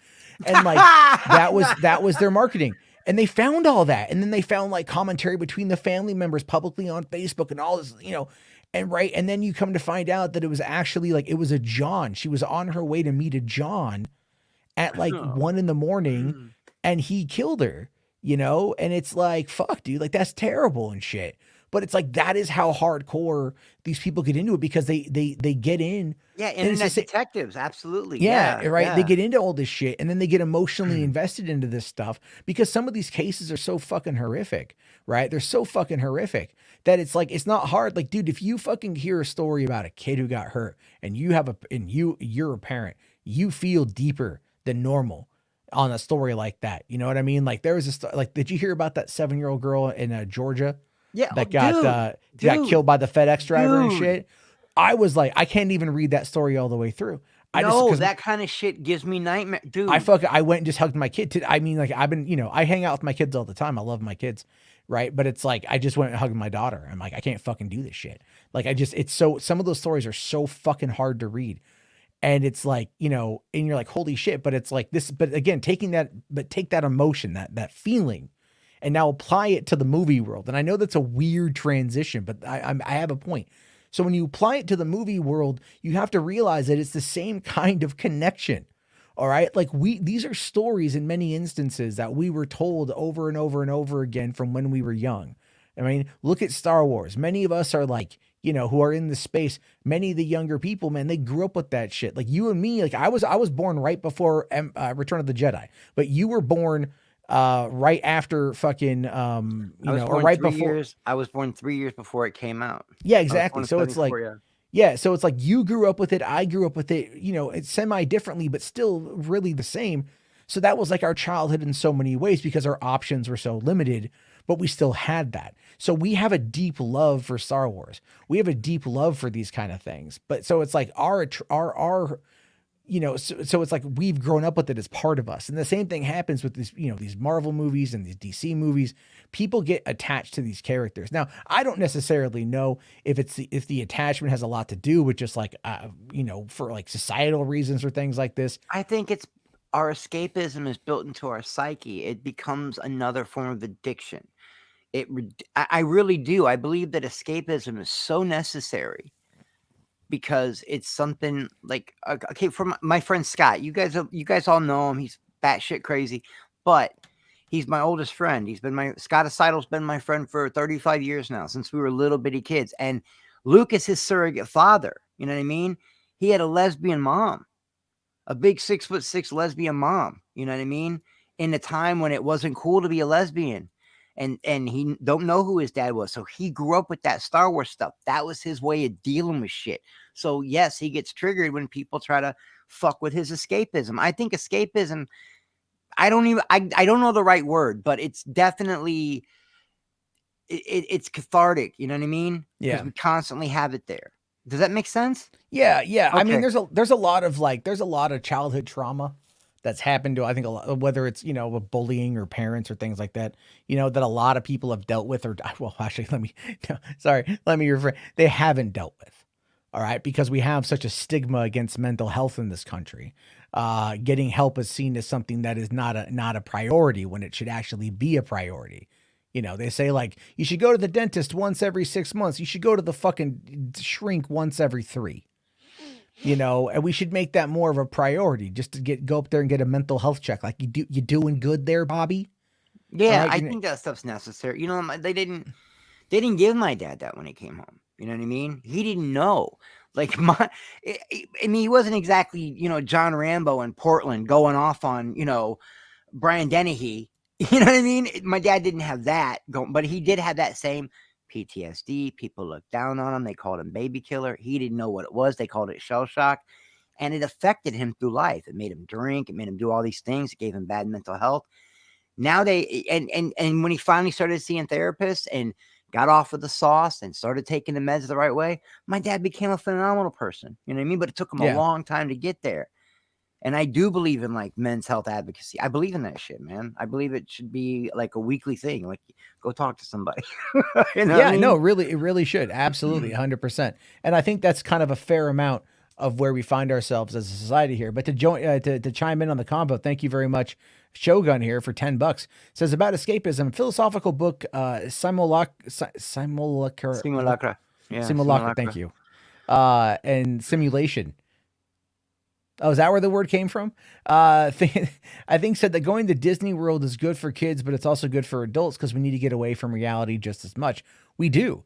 I mean, like, I think that might be one of the reasons why porn is as impactful as it is because like people, they get hooked on the dopamine of porn. I think it's like, I think it's a lack of intimacy is a reason for that. Like, we view intimacy as erotic. You know what I mean? Like, intimacy doesn't need to be erotic. Like, if you're, it's also a word that's very much viewed through the adult lens, right? Like, oh, it's an intimate environment. You're being intimate with this person. It sounds like you're going to smash. It does. It sounds like you're going to smash. That was funny when you said plow. I've never heard it put that way. I mean, I think I have, but well, they don't call me Mr. Plow for nothing. No, I'm just saying I'm just saying it's like, I feel like that's a lot of it. And yeah, like, I like going to Disneyland. I mean, I went to Galaxy's Edge 3.5 years ago, man. And I want it so bad, bro. I was like, on my bucket list. I want it so bad, Matt. I want to get in the Falcon. That's all I want out of life. I want to be 8 years old again. You know what I mean? I want to get on the Falcon and just be fucking 8 years old again. And I'm going to do it. I'm going to do it, man. I don't know Florida or California, but I'm going and I'm going to do it, man. I'd recommend Cali, but that's just because I'm biased. Yeah, well, no, I'm biased too. I'm fascinated by LA and I really want to see it someday. You're like, I'm fascinated by flatlands, lots of cars, and smog. Well, Sunset Strip, all my bands that I grew up with, Oh, yeah. Sunset, dude, sunset on 10 p.m. on a Saturday, man. It's weird hotel. you know, where that girl died that they found, the Cecil Motel. There's so much stuff right there that would just blow my fucking mind over a week's time. You're like, I want to travel all the way across country, go check out where Lisa Lamb died. Yeah, well, can I get a tour of the water tank? That hotel, Jim Morrison stayed in that hotel. You know, I want to see. Yeah. In the daytime. Do you know real quick to kind of tie it back into movies, because this is true, how I first learned about the whole fucking Lisa Lamb situation is Adam Wingard, who directed Godzilla versus Kong. I found out about it. Right? Godzilla versus Kong. Yeah. When that happened, we were friends on Facebook when that happened, and he was posting about it on Facebook. This is way back in the day. He's just like, yo, this shit's fucking crazy and stuff. So it's like, that's how I first learned about it. Before it went mainstream, he was, you know, because I think I had left LA or whatever. I was still there. And he had posted about it, you know. But it's just like, that shit got around, man. That shit just got around. And yeah. My friend Megan, she lives in like the capital for TV right now. Is it Burbank? It's like the spot, man. You know, where that's been like that forever. I mean, Burbank, Studio City is where a lot of it's done, but the Burbank lot, you've got like Warner Brothers, you've got Disney. But all my friends are like, come check it out. Chris, come on down, man. Yeah. Well, the last time I was in LA is I went down for fucking The Rise of Skywalker, right? And so I flew into Burbank, and I was taking an Uber to get down to Hollywood Boulevard so I could hang out, wait for the movie to start. And as we're driving down to get to the 101 to get down to Sunset or to get down to Hollywood Boulevard, we pass by the Cloud 9 exterior set from Superstore. And if you haven't seen I like America Ferrera. And I love Superstore. I was like, and I was geeking the fuck out. I was like, holy shit. Well, I'll tell you this though. So in 2009, you're geeking out. That's what I'm saying. That's what I would do, man. I would. No. Have you ever seen Parks and Rec? Yeah, it's not one of the shows I watch, or like The Office, but I know all the people in it. I think. All right, but do you remember season 1 and 2 of the show had the pit? Yeah. All right. So one night, this is literally like right after I got done working on a web series in San Diego with DB Sweeney from The Cutting Edge and Gary Graham from Enemy Mine, the TV show, as well as Sweeney. Yeah, he was in like Jericho. I loved him. He was in one. Yeah, he's great. I love DB Sweeney. He's really awesome. And the other person was Doug Jones, who was Abe Sapien in Hellboy. Oh, really? Yeah. It was a 3-day shoot with like fucking Blackwater guys, even where like some of our ex-Navy SEAL extras. Wait, why were Blackwater guys there? Because the director was a former Navy SEAL. We needed Navy SEAL guys, and a lot of his buddies that were in San Diego were Blackwater employees. Man. So fucking, we were like on set with a whole bunch of these Blackwater mercs. You're like just chilling with mercenaries, bro. You realize that, right? Yeah, I was gonna make cracks about fucking mercenaries and shit. And they're just like fucking crazy? They were just like, they were like, don't do it, because they're all hardcore Republicans. Like they're like Gary Graham was going off about Obama and whatever forever, you know. And I'm just like, all right, I ain't gonna say shit because like I'm just a grip. But we finished that up, and then my girlfriend and I were gonna drive to Sacramento to go visit some friends. So we're driving through LA, and we were talking about moving to LA at this point. This is early November 2009. I think it was like second or third. And we're driving up there, and I'm like, I want to show you where some friends of mine live, just to give you a lay of the land for the area we were talking about moving to, this was Van Nuys. And so we're driving into Van Nuys. This is like 2:30 in the morning. It's foggy as fuck out. No one on the road. And we drive down this one strip, and I just look over out of the corner of my eye, and it's just this fucking fog-filled, orange light, gloomy fucking lot. And I look, and I'm like, oh my God, that's the pit from Parks and Rec. You know? And I fucking picked up on it. Like literally, you couldn't even see definition. But I was like, I know where the fuck we are. So then we drive by my friend's house, just to show her where it's at. We end up going up there. I hit him up on Facebook when we're up there, and I'm like, hey man, is like the pit from Parks and Rec like around the corner from your place? He's like, oh yeah, they're filming there all the time. It's like, but that's how LA is. LA has all that stuff where, you know, you don't fucking, you just don't have any of that shit, where it's just like all the stuff gets filmed everywhere. You just get used to it, you know? It's one of the things I do miss the most, but anyway, there's a lot to get to here. Still, real quick, I want to touch upon. Here's the first image we got from Joker 2. Right. Yeah. You I didn't know, know if they were fake or not, man. no, I no, yeah. that's I mean, people. Someone asked Todd Phillips whether or not we could get a first look at Lady Gaga, and he says that she won't be on set until after the new year, so that's a couple weeks away. But they are getting this stuff out of the way now. I mean, thankfully, it's Arkham Asylum is where it takes place, so it probably won't have a lot of different locations. So they should Oh, probably if they're really gonna be work able to that, bang out a lot. if they're gonna work the Arkham Asylum angle, then we're gonna see like the birth of Harley. I'll Yeah, bet. You know what I yeah, mean? and I What mean, makes like, her like click? What he did to? Yeah, I'm interested now. I heard it was gonna be like a musical or some shit, but then I heard there's only gonna be one musical number and it's Lady Gaga singing. You know what I mean? I'm Which okay. I'm I'm okay with absolutely that. okay with that. You know I what I don't mean? want it to be a fucking musical. I don't need it to be a musical. I loved I The Star Is Born. I thought she fucking crushed it, man. Oh, The Shallows is a great track, 100%. I haven't seen the movie. I've seen Oh, her dude, nude. it's I've so seen her good. nude, and I've heard the song, so I feel like I got most of the movie. The But movie, no, yeah, Bradley's amazing in it too. You I know what know. I mean? I want him to direct more. I do. No, it looked really solid. I need to see it. Isn't Chris Christopherson in the first one, the original? Yeah, with I want to say Bette Midler. I don't know. I've never seen it. Maybe not Bette Midler though, because she did The Rose also. I don't know. A Star Is Born might also be Bette Midler, but I know my mom loves it. You know what I mean? And when I showed Yeah. her there was a new version of it, she loved it too. You know what I mean? And my mom's real fickle when it comes to what she watches, and she loved both versions. You know, that might be the third version because I think Mariah Carey did a version too. You know what I mean? But yeah, that's a Yeah. great movie. You know, Zachary and here's I'm like, you saw Lady Gaga. What? I mean, if you freeze frame it, yeah, she's naked in the bathtub. yeah, she Yeah, gets up yeah. full frontal mode. And she don't give a fuck. This is doesn't a care, chick that yeah. don't give a fuck, bro. like she's a New York girl who just doesn't care. I used to hate her. Man. That Really?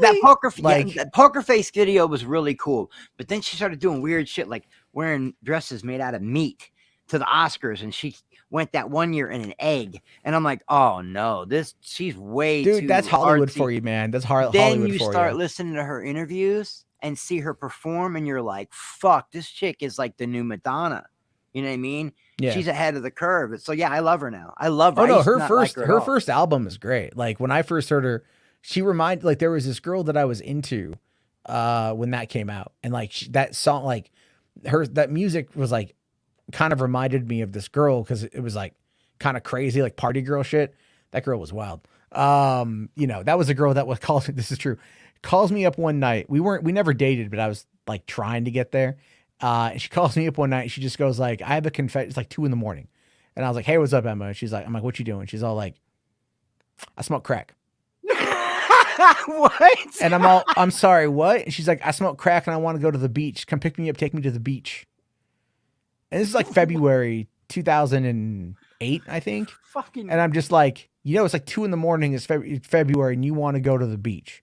She's like, yeah. And I'm like, all right. So I had nothing else going. I think I was playing Call of Duty with my friends. I was like, all right. I went and fucking jumped in my car, drove over, picked her up, took her to the beach. She fucking stripped down to her skivvies, went swimming. I did not. I was like, if something happens, I can at least be here to help bring her back. But she did that for a bit. I was like, why did you do crack? You know? Crack is whack. And she's like, I don't know. I was at a party. It was passed around. I was bored. And I'm just like, that should have been a red flag. Yeah. But I was like, I kind of dug it. I dug the craziness though, man. Like, that's the thing. Like, I dug the crazy. It wasn't a red flag for me. Like, it should have been. It wasn't a red flag, you know? And everything else. Like, and then like, she called me like about, what was it? Like a couple weeks later, cause she was from here in Washington. She was from up the Seattle area. And she had gone back home for a minute. And she was like, I think high on crack again. Again, should have been a problem. You know, and she was like she had like fallen while she was walking, was in like a snowbank. And she's like, I just don't want to get up. I thought I'd give you a call. And I'm like, okay. I was fucking stupid. I can't even tell you. Jarbo. So there I was smoking crack on the beach. No, I did not smoke crack. He said she smoked She crack. smoked crack. I am way too hefty to be fucking a crack smoker. Meta here says, like, don't stick your dick in crazy. Here's the thing with that. Shut the fuck up. Yeah, I'm all for it, bro. I don't even know. I can't have like a standard, normal, basic girlfriend. I haven't dated in so long. It's more like just exes that are still booty calls. I after me and my wife split up, that was it, man. I'm like, I'm done. I'm too old to start over. Fuck this. But I've always been into like girls that later on I don't even want to call them crazy, but yeah, they're crazy. I'm not gonna lie, man. You guys out there, I'm not saying you got to try to tame these women, but there's nothing wrong with having a woman that also don't give a fuck, because you're crazy. We're all crazy. Yeah, I think it really just depends. Like this girl though, like she understood. I think what it was with her, and I'll be honest with you, like I think with her what happened was like she knew I liked her, and she knew that she was not healthy for me on that front, and so she made it real clear, like, I'm never going to talk to you again, but it's definitely a me thing, not a you thing. And you know what, like, I guess I get it. It's, you know, it was what, 2008. You dodged a bullet. You dodged a bullet, bro. I dodged. She was already a crackhead. Didn't make it hurt any less. I'll tell you that much, man. But I met my girlfriend a few months later, so it was all good, you know. So it is what it is there. Andy here for €5 pound. I don't know if it's. I don't know. God damn it, I'm so bad with the that looks thing. Like euros. It looks like euros. Pounds. Yeah. It says here, he says, you said in previous live that you and Enosh are not talking to each other. Guys, there are so many better things to talk about than movies, etc. I don't know if you're saying like I should talk to Enosh or what. No, I just don't talk to him because it just ended up getting to be like a bit like much. And he also dipped out of the whole streaming game anyway. Like he got a job, like I know he's doing like substitute work and stuff, and he's working on his church, and he seems to be a lot happier every time he does go live versus doing this on a day-to-day basis sort of thing where you're streaming for like 4 or 5 hours a night, because that shit can fucking eat at you 100%, man. But no, nothing again. I'm not talking to him, but I wish him the absolute best. Get your shit in check, you know what I mean? Like, do your thing, boo. That's the best way we can discuss it. But all right, what did I want to touch upon here? Oh, right. So this is a tweet that I came across. Now we're talking a little bit about Avatar for a second, before we get into the James Gunn bit. So this is a tweet now saying that the Chinese box office is looking at an $11 million pre-sale for tickets for Avatar 2. And that it's possible that the opening weekend box office projection, million, for China could be upwards of $200 million, 185 to 200 mil. And what they're saying is that even domestically, it's looking at north of 150. North of 150. I think it's going to pull in. I think it's going to pull in more than that, to be honest with you. But it's like, people are going to see this fucking movie. Yeah, this one's like, it's so weird to say that Avatar might be a sleeper. You know what I mean? It's so weird that, you know what I mean? Like, motherfuckers have been screaming for this movie for over a decade. We finally get it, and then everyone's like, yeah, I'm not really that interested in it. So you could tell it's the people that saw the first one, and I'm excited for this motherfucker, man. Like, I really am. I found this today. This is old Good Morning America, blue in the face Avatar fanatics. This is from this is from December 19th, 2009, the opening day of Avatar, nearly 13 years ago. This is Good Morning America talking about Avatar. I want to watch this. Like, let's check this out, because this is to give you an idea of just kind of how different things are. An exomoon somewhere, then you know James Cameron's new big blockbuster opus is out, and if you're a fan of Avatar, you know what an exomoon is. In fact, there's already a cult following for a movie that's just now coming out. How does this happen? Here's ABC's Jeremy Hubbard. For comic book loving, graphic novel reading, sci-fi movie watching geeks, Christmas has come a little early. I've been following this on the internet for a year now. I bought my tickets a month ago. This is the hugest deal for me in a long time. I haven't seen anything like this. in years. Madru McCaleb can talk till he's, well, blue in the face about Avatar. He not only saw it early, he actually met the Fellini of sci-fi geek films, Avatar director James Cameron. Naughty. For him and fantasy film lovers all over the world, this is huge. Right up there with Dumbledore, on par with Frodo. No idea what I'm talking about? Let this guy spell it out. ANDERS space NELSON. Anders Nelson, self-professed nerd, comic book store worker, rabid Avatar fan. I trust James Cameron implicitly just because more than maybe any other director of the major action ilk, he just really cares that you be able to see everything that's going on. I don't know what he means. Well, it's much more like a Disney World ride than it is just any regular movie that you could go see. Thanks, parent company. So is this the ultimate geek movie? This is one of them, I've got to say. This, Star Wars, and the recent Star Trek, this is geekdom. And it does sort of adhere to the cult geek movie formula. Monsters and mayhem, maidens, heroes in space. It's got to have those elements and a lot of relevance to our real lives. Sound familiar, Star Wars fans or Klingon lovers? There's a lot of good movies out there right now. Invictus, The Blind Side, I've seen them both. They're very good, but they won't garner cult followings anytime soon. True, probably not a lot of people going to go around dressed up like Matt Damon. On YouTube, there is already a huge Avatar geek movement. Oh, I remember This that. is it. I don't have a prosthetic nose because this should be, come out further. Even daytime TV has gone geek. This is what we call the Avatira. Still, not every fantasy fan is rushing to the box office. I know that the special effects are supposed to be amazing, but I thought they looked silly. It looks like Fern Gully Revolutions to me. But if the geeks of the world unite, James Cameron, who clearly loves the color blue, may be seeing a lot of green Our in the near first future. Avatar Karen. King of the world! For Good Morning America, Jeremy Hubbard, 80. All right, I'm not gonna lie. That brings back a lot of memories. Yeah, it you know, does. like that brings I back. remember seeing the trailer, Matt, and it was like, what the fuck is Cameron doing? You know what I mean? Like, I'm not seeing anything here except that it's supposed to be like visually stunning and he's using some new 3D technology. But it was word of mouth that got me into it. Everybody's like, man, Chris, have you seen this fucking movie? I'm like, nah, I was just going to wait because it doesn't look like my kind of Cameron. Like, dude, you have to see this in the theater. I went and saw it in the theater and it was an experience, man, for the first, because it was new technology, man. It felt like a fucking Disney ride. It was just so different.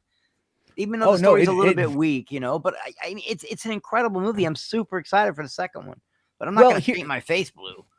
Here's the thing with that, though, right? Here's the thing with that. Like, I disagree about the story. It's simple, but still effective. All right. Like, not every story has to be groundbreaking. No, it just has to be entertaining, right? We go into something. If you can find deeper meaning, find deeper meaning. Like, obviously, one of the things that look, Avatar 1 laid the groundwork. All right, but it wasn't like really like the depth wasn't really there. Look at fucking the first Terminator. All right, like it laid the groundwork for what's to come. It had interesting philosophies, but still like a lot of the very philosophical stuff about can machines learn and that kind didn't of come to the second that didn't come to the second one. Yeah. And so like even a viewer Anon, who's a guy that I like, he saw the movie, he's an anonymous account, but he saw the movie and he basically was like, it's a little slow to start, but the fucking ending, fuck me, goddamn, it's great. Everybody's talking about third act. Yeah, well, they're not talking like the third act, like the last like 20 minutes. They're talking like the last like 90 minutes of this movie. So like, and that's the thing though, is like, when I went back and I rewatched Avatar, and I might even rewatch Avatar again before Thursday. I will. I will. Just to check it out, pop it up in the background or whatever on Disney Plus, just kind of catch up on some stuff again. Because I'll tell you this though, here's the thing with this, man. I still don't have an interest in the 3D. If I could watch it in IMAX without the 3D, I'd watch it in IMAX without the 3D. I know the 3D is essential to the story, to the presentation of the experience. Yeah, it's essential to the presentation. But I got glasses, man. That shit isn't fucking comfortable for me. So it's like, it is what it is. But like looking at like the idea of what Avatar is, it's simple, but it's effective in the sense that it's like, who's good, who's bad, the end game, what they're going for. And you walk out of there and you're not like, damn, that sucked. You're like, okay, that was fun. I had a good time with it. And I really enjoyed the spectacle. And now going back into this new one, because this new one kicks off the next ones. I mean, like, look, Avatar 5 will be on Earth. according to an interview that Cameron gave, Avatar 4, the script got apparently like no notes from the studio, from the execs. They're just like, fuck.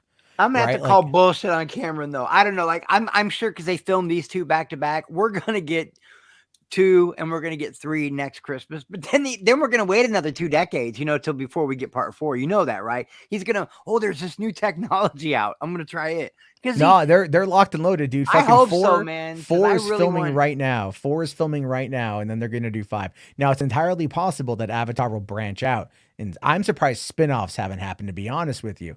But it's like those might branch out and not be directed by Cameron.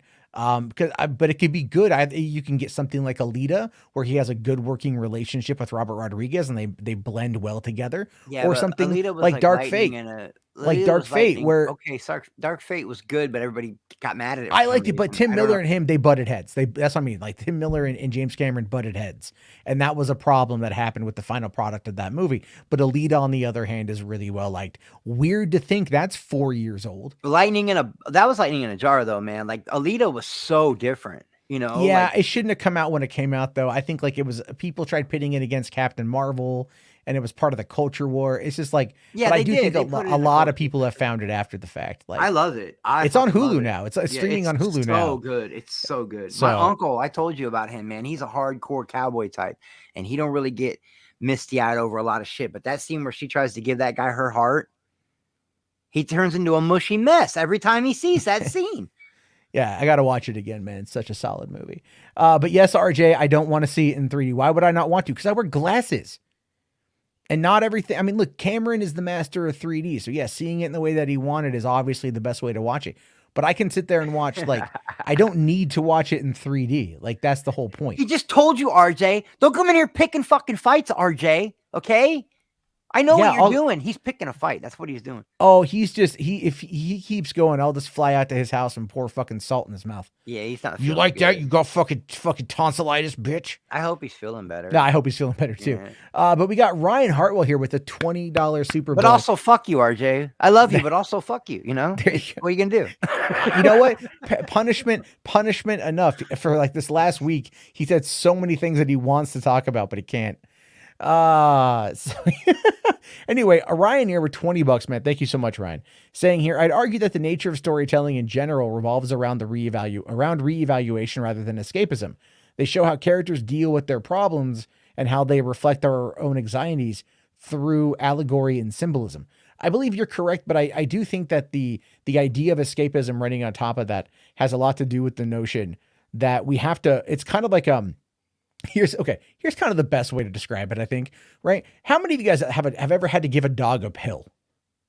Oh, right. It's fucking annoying to give a dog a pill. The fuck out. So what do you do? What do you do when you want to give it? You hide it in their food. Yeah. So what it is you hide the message in the escapism.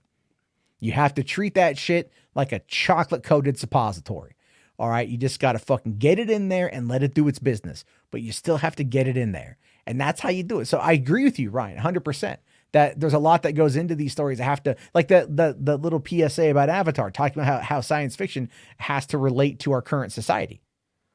Like science fiction is very much a mirror of where we are and where we want to be. It's exactly been that way. Yeah. And so when people call, oh, this is just woke, you fucking look garbage, lazy, but it's bullshit, because it's like a lot of science fiction is going to pull from current events and where we currently find ourselves. And I think, again, the lack of it's so funny because I think when kids are younger, again, it's like the meat that the pill is packed in is just thicker to them because they're younger and they don't quite get it. But if you go back and watch a lot of your favorite movies and then look at what was happening at the time when those movies came out, you can go, oh yeah, it's kind of reflective.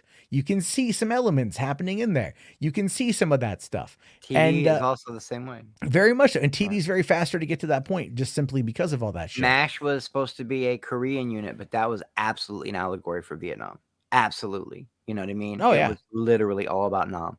I thought it was about Nam. It was about Korea. No, it was about, they didn't, Nam was such a hot topic at the time that they were trying to steer away from that. So they made the show about Korea, but soldiers and people knew that it was about Nam. And that's what made it the biggest show of all time. That's why. Yeah. Well, MASH is really fucking good. I love that goddamn show. Yeah, it's an excellent show. I hated it for years, and my mom had all the DVDs of it, like the whole box set, and she's like, "No, I want you to watch it." And I'm like, "I don't want to watch it." She's like, "Watch it for your dad," and I'm fine. And I watched it, and bro, every fucking season's good. The end will make you cry. It's just a great show. See, I have trouble, like, so weird. Like, people go, "Oh, do you cry at video games?" I'm like, I've never cried at a video game. Like, what about a TV show? Yeah, I have. I'll tell you the one that I remember the most. This is so weird, but it got me. Season 3 of 24. You ever watch that show? Yeah, Alicia Cuthbert and Kiefer, man, yeah. So in season 3, fucking Jack Bauer has to kill his boss.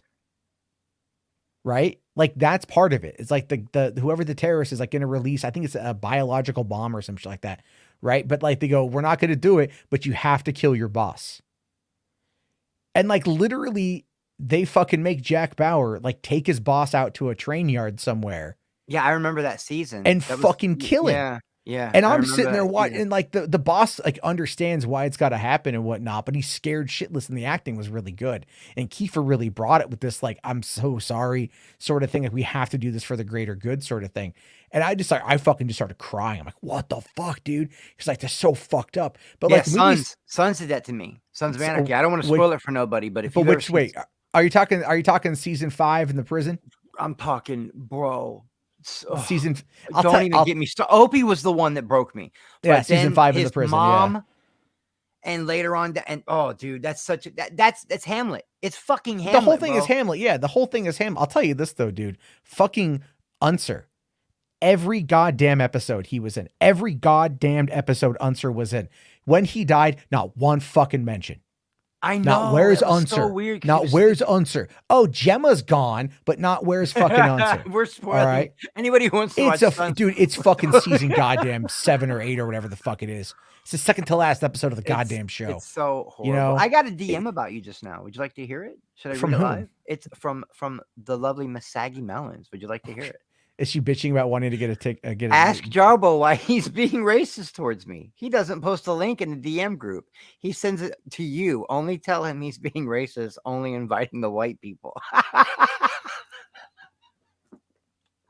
Are you going to take that shit? Are you going to I'm trying to think of an appropriate response. She wants on is what it is. She wants a yeah, I know she wants on, but I don't want to go. Well, okay, like, yeah, we can. I don't want to spend all the time. No, not tonight, guys. Not tonight, because we got to get into the James Gunn stuff next, and then it's still a school night. So there is that. I wasn't even gonna have Chris on tonight, but he hit me up literally right before I went live, and I was like, all right, like a pity fuck. She's gonna take it personal. Let her take it personal. All right, take all that frustration. Take all the frustration, all the anger, wrap it around a cucumber and shove it where the sun don't shine. You'll feel better. Because I was the one that was like, she's like, "I'm playing video games," and I'm like, "Oh, you should come say hi." So like, I invited her. Go back to play. So now I gotta like uninvite her. Go back and play video games. Jesus Christ. She's funny. I know. We got 124 people watching right now. People like, get to the fucking point, Matt.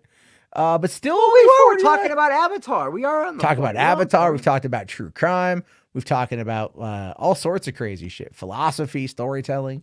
John Joseph Gray the fourth with a $5 super chat. Thank you. Completely off out of left field. So this is really crazy. I wonder how next year will be. Maybe SeaWorld could buy Six Flags. I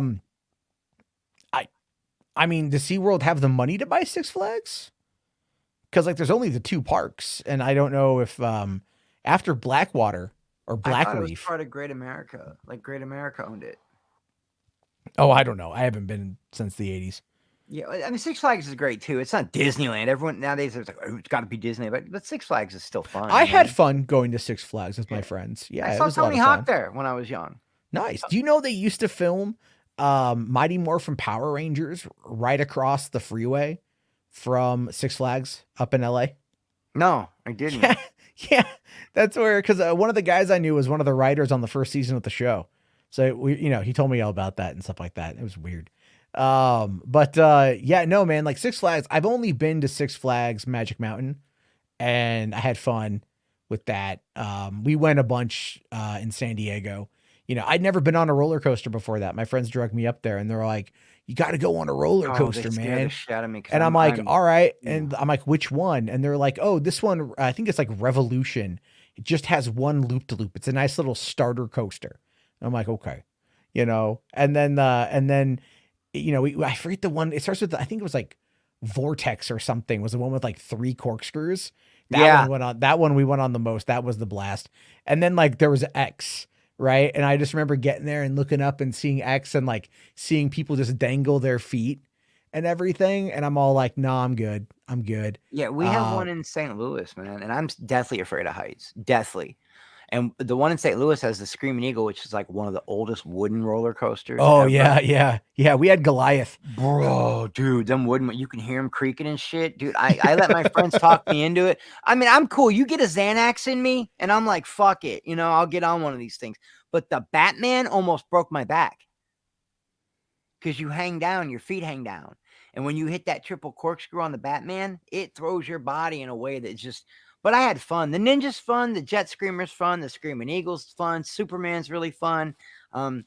Batman was Batman. Then they painted it purple and green and called it the Joker. What the fuck? It's still the Batman ride. You just repainted it. But I'll get on them. But they scared the shit out of me. And that wooden one, the Screaming Eagle, scared the shit out of me. Like, I don't know, man. I would love to see like those old... Don't they have one on the pier? You guys have one on the pier, right? Here in in San Diego or something where you live. Well, there's Mission. Yeah, there was Mission Beach. There was like one old ass roller coaster there, and that wasn't a pier. That was just the roller coaster. I mean, there's also the Santa Monica game that's real. Yeah, Santa Monica Pier. Yeah. Yeah. I mean, I never went on it, but I've been there a few times. It was fun. Just going to the pier and shit. You know, yeah, there's a lot of like, I haven't done the roller coaster in a very long time. I'm looking forward to my kids getting a little older so I can kind of get them into it. But I just have a feeling my 5-year-old's going to be like, no, she'll be like, she'll tell me to pound sand. Though, man, those are the days. I miss my kid.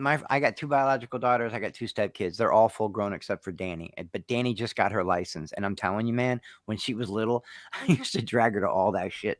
Those are the days you're going to remember, man, when you could drag your kids to those places and do those things. You know what I mean? But now they're all grown. It's such a bummer. Like, Danny, what are you doing? Oh, I'm just out cruising with my friends in Colombia. She met Jason Aldean the other night. Jason fucking Aldean. You know what I mean? Don't know who that is. He was well, I can tell you he's a I don't really listen to country, but he's a super huge country megastar. And that stuff that happened in Vegas, do you remember that giant? Yeah. That was him. It was his concert that happened. Oh wow, that's fucked up. But man, she met him and I was just like, she put it on Instagram and I'm like, what are you doing, Stan? Is this a deep fake? And what are you doing, Stan? Oh, me and Elizabeth met Jason Aldean tonight at the concert. I'm just like, I didn't even know you were at the concert. And Columbia is such a college town, you know, because I'm from St. Louis, but I went to college at Columbia Mizzou, and it's it just throws you off. So those moments, Maddie, that you're gonna get to have with your kids at Disneyland, and so just cherish them, bro, because they go by fast. Yeah. We're looking at like because we're going on a cruise ship again in a few months, going back to Alaska. That's going to kind of be like our family thing because we just all really like Alaska, and the cruise is a nice getaway. You know, it's a nice.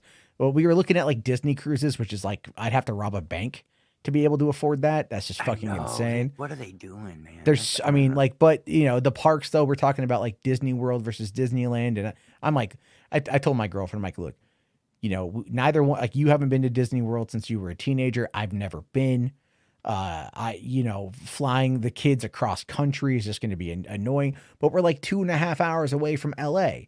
You know, we can fly into LA. We know the area. We can get down to Anaheim. Not a problem, you know, and then do the park there. And we know the park. We know the lay of the land rather than us trying to recalibrate to understand where we are to take the kids. You know, that's kind of where I'm at with it. It's like, you know, I want them to be like, because Disney World is fucking huge. You know, and so that's my thing. But anyway, we did get another 5 boner here from John. Thank you, buddy. Says, Ashley, yes, SeaWorld has recovered from Blackfish. They are owned by a New York equity firm. Plus, Six Flags' new CEO is destroying the company. Well, that's no good. Yeah, that's no good. That's no good. I mean, I've always enjoyed Six Flags. I mean, whenever I've got to go to Magic Mountain, I think we have one here. There's one up by Seattle. It's like Wet and Wild or something, which sounds like the name of a strip club, but it's really a water park. It does. It really, really, really does.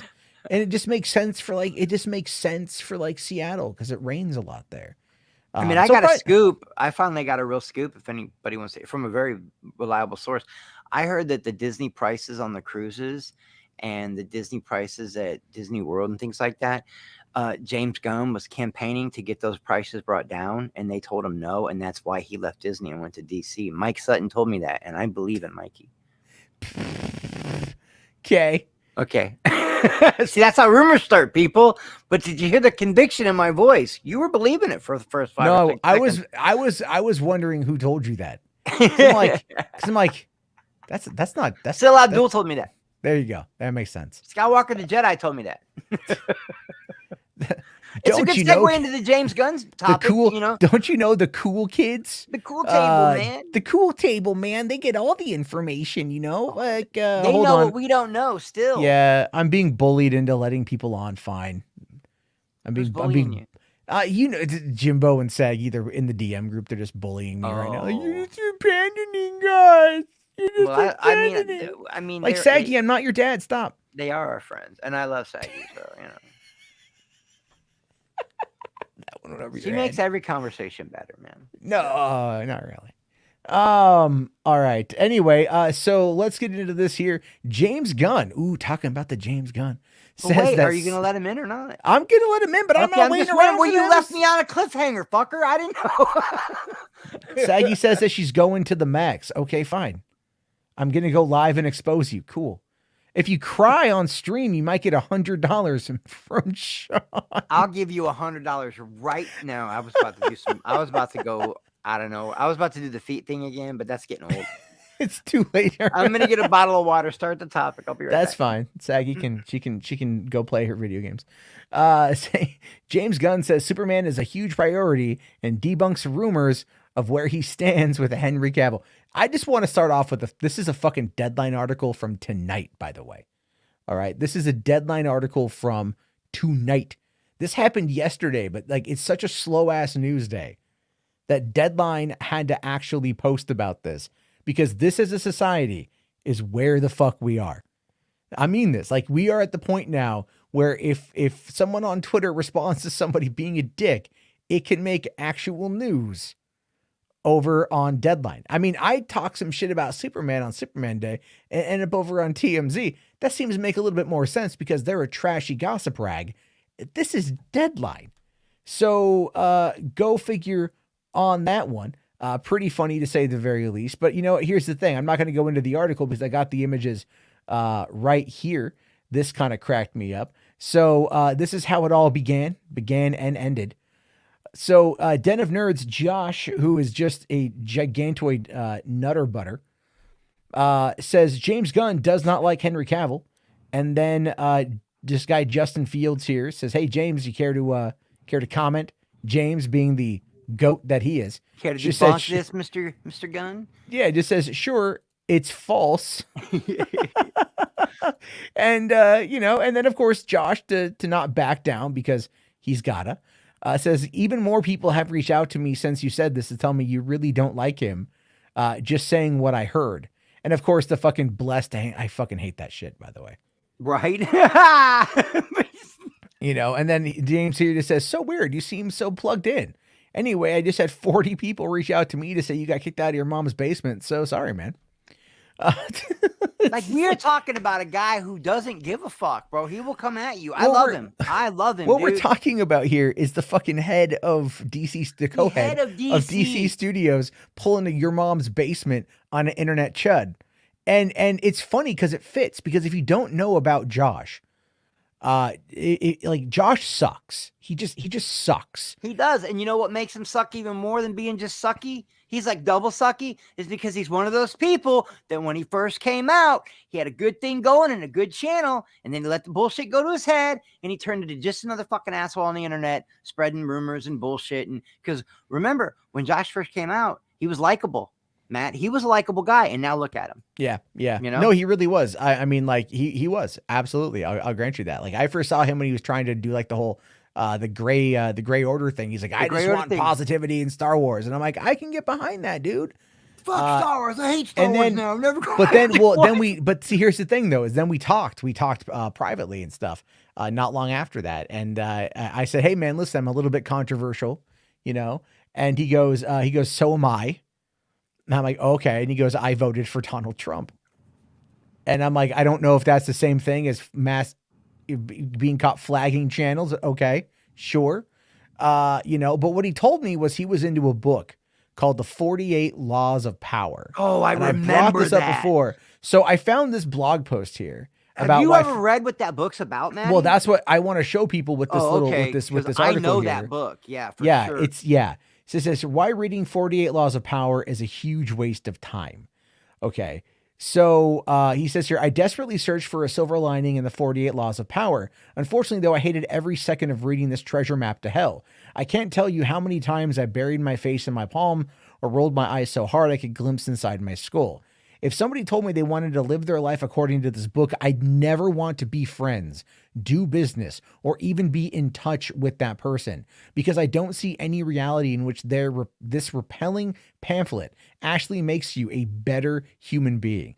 And the thing is, though, if you know anything about how Josh operates as a person, as he operates his channel, like I have talked to former editors of his who have come to me more or less wanting to expose him for like how he treats his editors, which is like, he basically guilts you into working for him from what I was told, pays you very little, but demands a lot.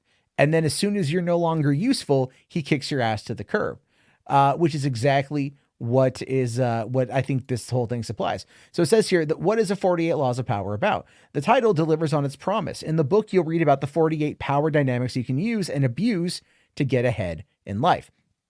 Each chapter provides an overview of the law and then explores historical violations, applications, and reversals. Plus, there is some neat typesetting throughout the chapters. And sadly, that's about everything good I can say about this book. If you hold a copy in your hand, you'll notice its heftiness. It feels like you're holding a complete encyclopedia of humankind. But when you actually slice and dice your way through nearly 500 pages, you'll be disappointed. The stories repeat themselves. The chapters are unnecessarily long. It's a puffed up Bible for psychopaths. This is deeply comical. This book is trying to appear powerful by presenting itself as heavy and valuable to cover up for the fluff inside. Speaking of fluff, let's look at some of the laws. Just to give you an idea of what kind of shit's in this book, and this is the kind of shit that Josh from Den of Nerds and a lot of other people absolutely do this. And apparently Saggy is running a live stream titled Matt Jarbo Gatekeeps Me. The thumbnail is so funny. Ever loving fuck is going on. I fucking love this girl, man. That is funny to me. It reminds me of the old Incredible Hulk intro. What is she? Look at the thumbnail, Matt. Oh my God. What in the fuck? Oh, bro, you called down the thunder. Oh God. Of what, the thighs? I love her thighs. Did I say that out loud? Fuck. See, this is her thumbnail. I mean, there's a certain symmetry to her face that's absolutely true, but this strikes me as an lipstick that I hate so much. Yeah, right. Okay. I just hate black lipstick. It's just so emo.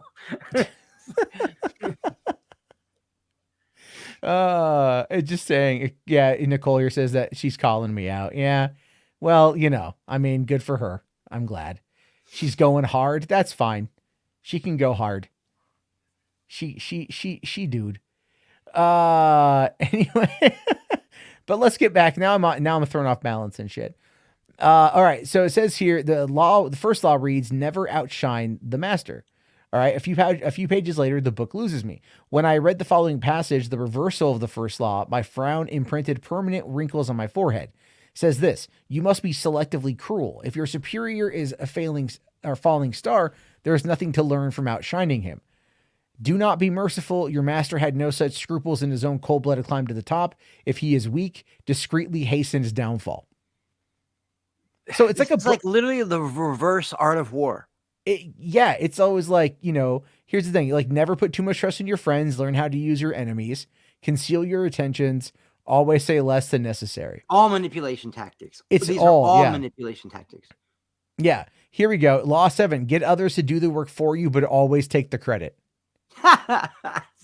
Find people with the skills and creativity you lack, either hire them while putting your own name on top of theirs, or find a way to take their work and make it your own. Their creativity becomes yours and you seem like a genius to the world. Oh, it's Elon Musk. There you go. I still don't understand that. Pose as a friend, work as a spy. That's what this shit is. This is the den of nerds. This is the den of nerds right here. It's crazy, but this is who he is. So sorry, go ahead. Well, how do you know that? Has he mentioned this book? When our very first conversation to me, he recommended that I read this book because that's what he lives his life by. There you go. That's enough for me, bro. That's literally enough for me. And I was like, I've never heard of it before. I've never heard of it. And I went and I told my girlfriend, because she knows a lot about the self-help stuff. And she's like, oh, that book sucks. And we looked it up and it's like, oh my, yeah, read the reviews. And I was like, oh my God, yeah, this book is fucking shitty, because this book just kind of demands that you fuck over people. I'll tell you, if you want to know, I'll tell you guys this, the best, and I've mentioned this before, but the best probable self-help book you could ever read if you want to get ahead in business, and I need to read it again, it's been a while, is called Never Split the Difference by Robert Voss, because that dude is a former FBI hostage negotiator. And every one of his principles are modeled around stories of actual things he's been involved in, like kidnappings, bank robberies, ransoms, shit like that. I'm not even kidding you. And that's all. That's like literally, I consider like those dudes, like when you're dealing with someone like that, they're going to kill people. They've got that's psychological warfare. I don't know. That movie, The Negotiator, was so good. Hold on here. Zachary here says, Saggy's pissed that I put my children before my friends. You will know shit. And then McLeod is like, she's finally unapologetic. Dude, she's fucking around, McLeod. Don't take it.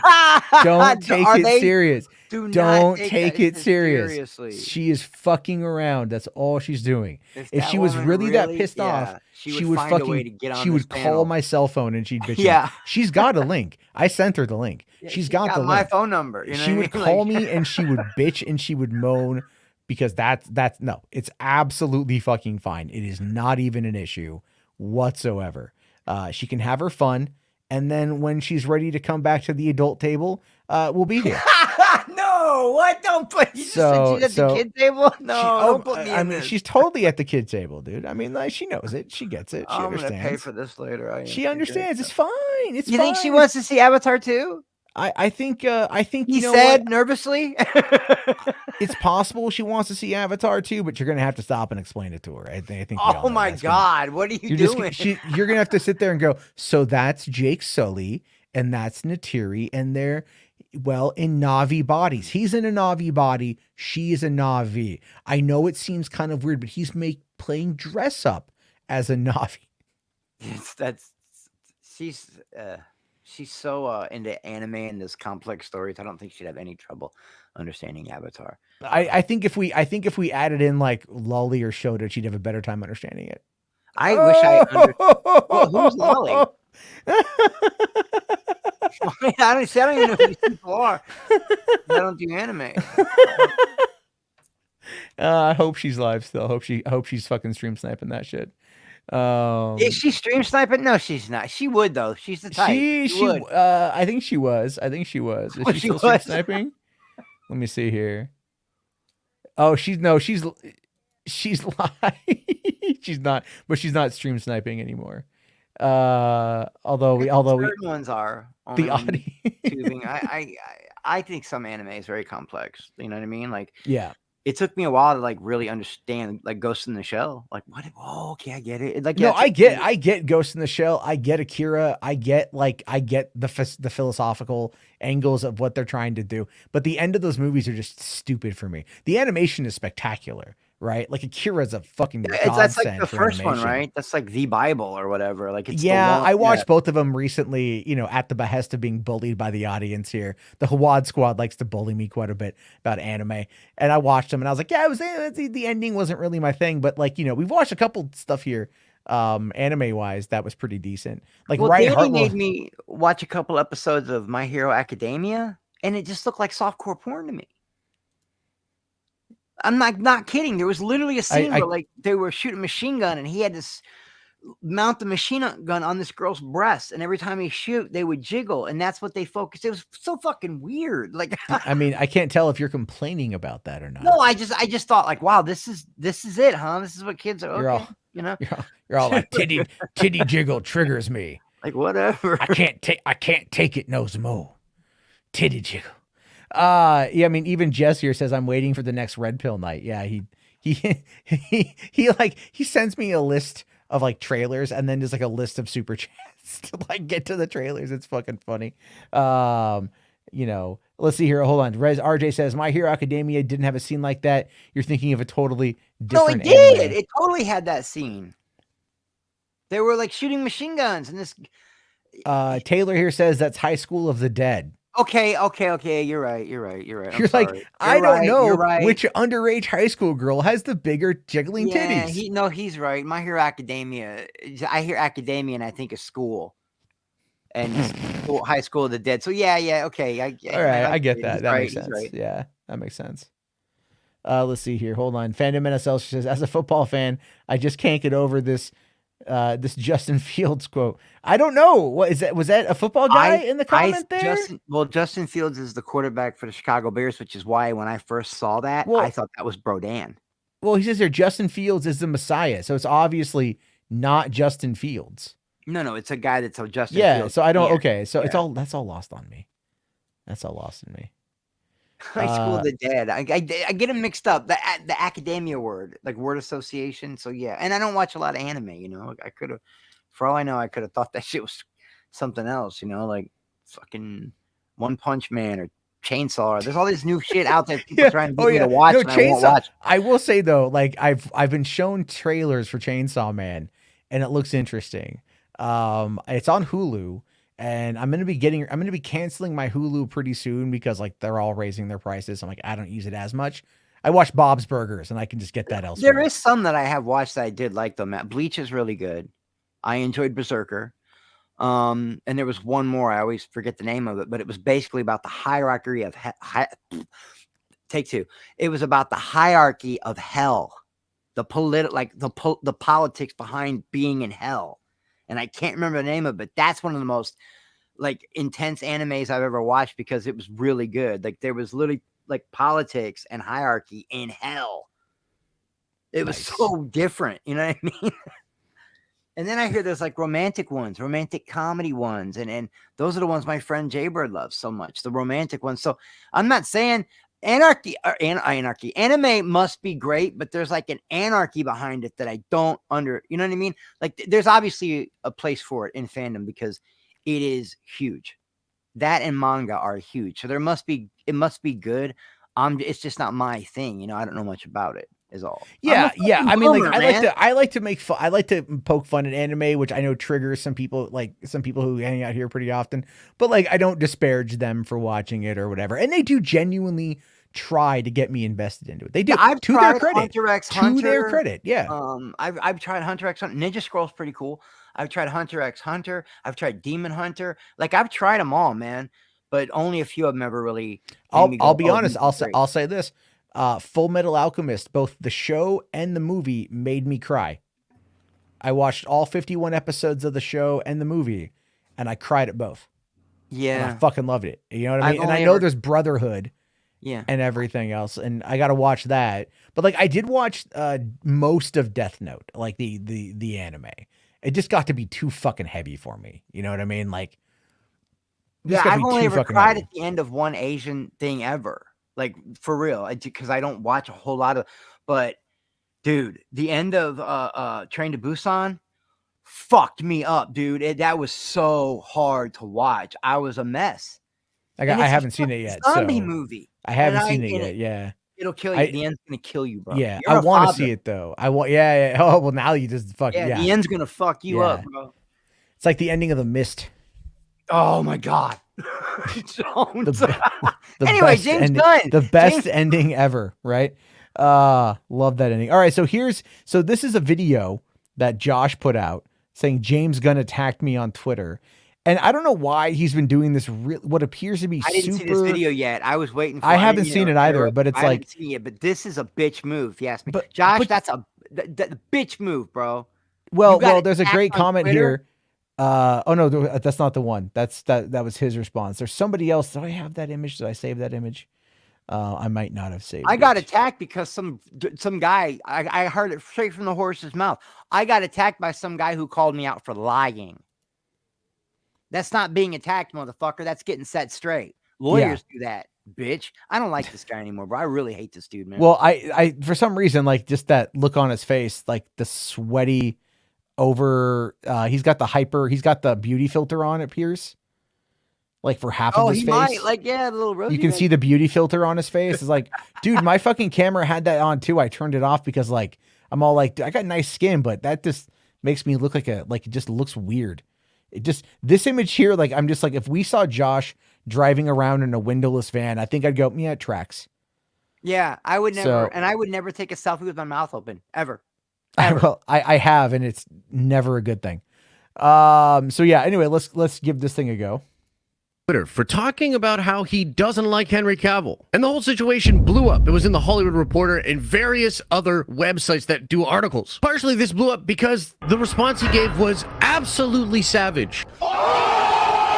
And I will say, as a shit poster and clapback type person myself, I gotta respect it. But my God, a mom's basement joke in 2022 from the new president of a major studio. What a world. The other, and arguably more important reason that this story blew up is because the surrounding and developing story of what James Gunn and Peter Safran are going to do with their DCU is massive news. We as DC fans have been on a roller coaster ride of emotions, ups and downs, and confusing things being said about what is actually going to happen with this new DCU. And so I'm going to first address what happened, why I think he reacted the way that he did, and whether or not I still think that he doesn't like Henry Cavill. But then I also want to break down everything that was in the articles last week, the new updates that the trades have given about what exactly is going on behind the scenes, and James Gunn's own tweet thread where he addresses the Hollywood Reporter article that says that Wonder Woman 3 is no longer going to happen. So as for James Gunn bodying me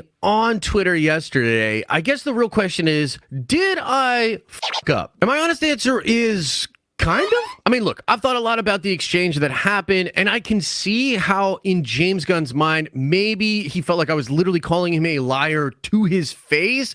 And I actually have other theories as to why he reacted the way that he reacted, but I can sort of steelman the side of him really wanting to rebuke or debunk this person that he probably considers to be a total rando, essentially saying things that, even if they were true, are uncomfortable truths and probably nothing that he would ever admit to in a public social setting. So in that sense, and again, in the sense that like I too like to clap back and act crazy on Twitter, like I totally get where he's coming from. I do think objectively it's a bad look for him. I think it's pretty unprofessional, and I also think Not one person thought that was unprofessional. Not one person. Not one person. You're passive aggressively throwing shade to save face. That's what he's doing. That's probably one of the laws in his book. Like, this is so disingenuous, man. He's got to run damage control on Matt because he got called out. Oh yeah, no, that's look. I mean, that's the thing. Is like you can either lean into it or you can try to do damage control. He's trying to do both in this one, right? He's trying to do the damage control by going like, did I fuck up? Yeah, kind of. I mean, like, I got a Yo Mama's Basement joke in 2022. That's what made it funny. Josh, Zachary, dumbass. Yeah. Are you saying I should unsub from Den of Nerds? Only if you want to, bro. Only if you want to. I'm not telling you what to do, what not to do. You can watch whoever you want to watch.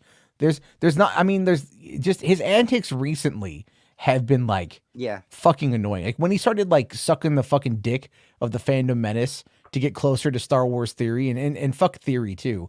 But I was like, fuck that shit. I'm done. Like, it's just also and I like used this. to really enjoy this guy's content, man. The over edited shit here is just like, okay, Eric Foss, like fucking calm down, right?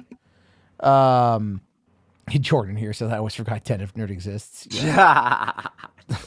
Okay. Okay. Apparently, Saggy is now talking about the Canadian gamer who claims Saggy doesn't exist. I mean, the last I checked, Canada has been thought to be a fabled land for quite some time. So who knows what exists? Who fucking cares? Right? Who cares about the Canadian gamer? Anyway, let's keep going.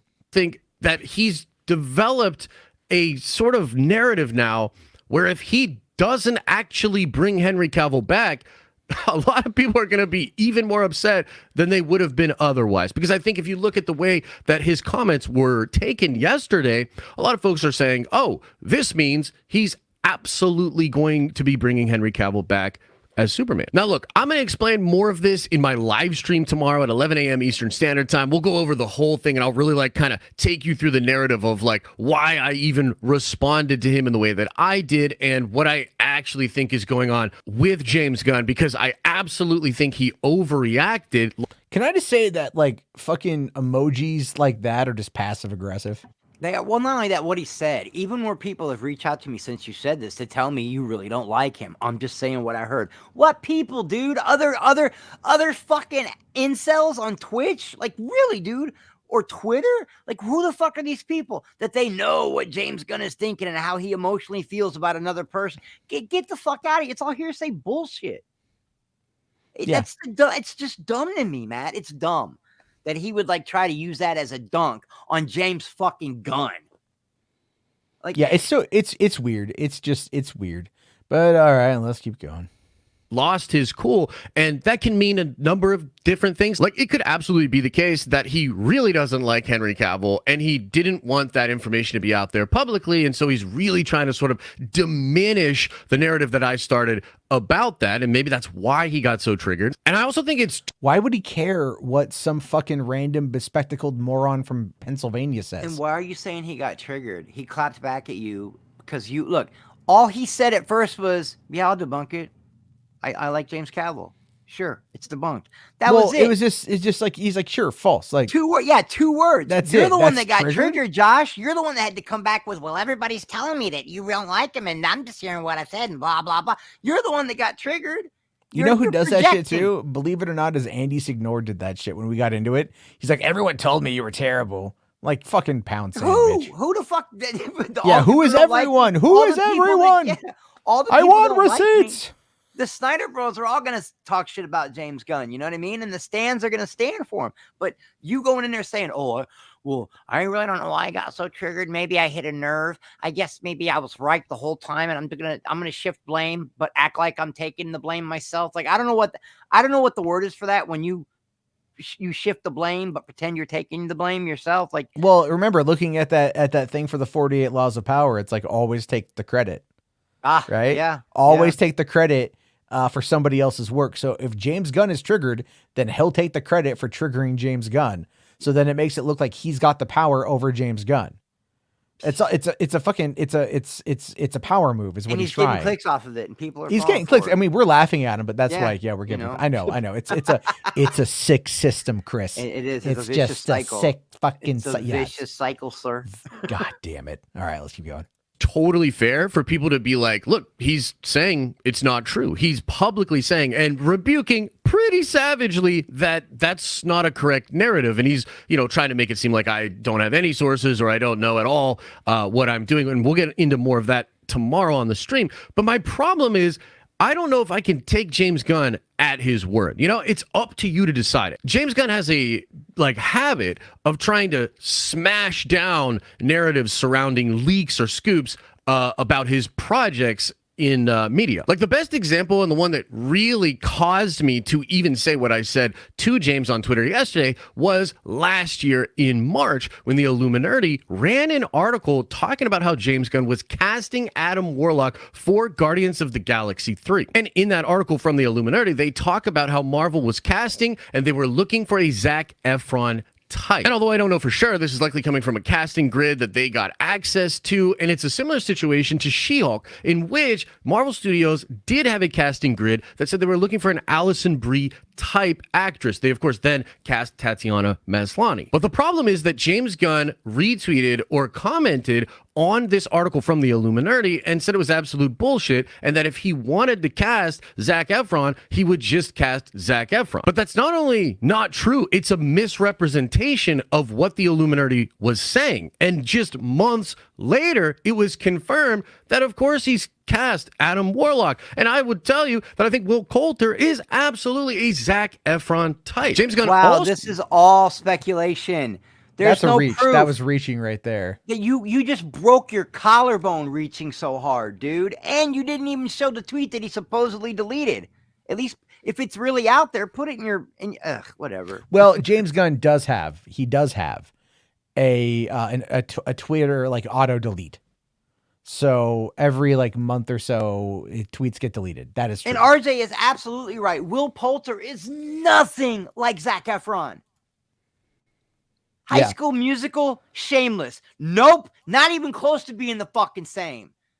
Den of Nerds. Man, you need to change the name of Den of Squirrels, motherfucker, because that's how your brain works, like a squirrel.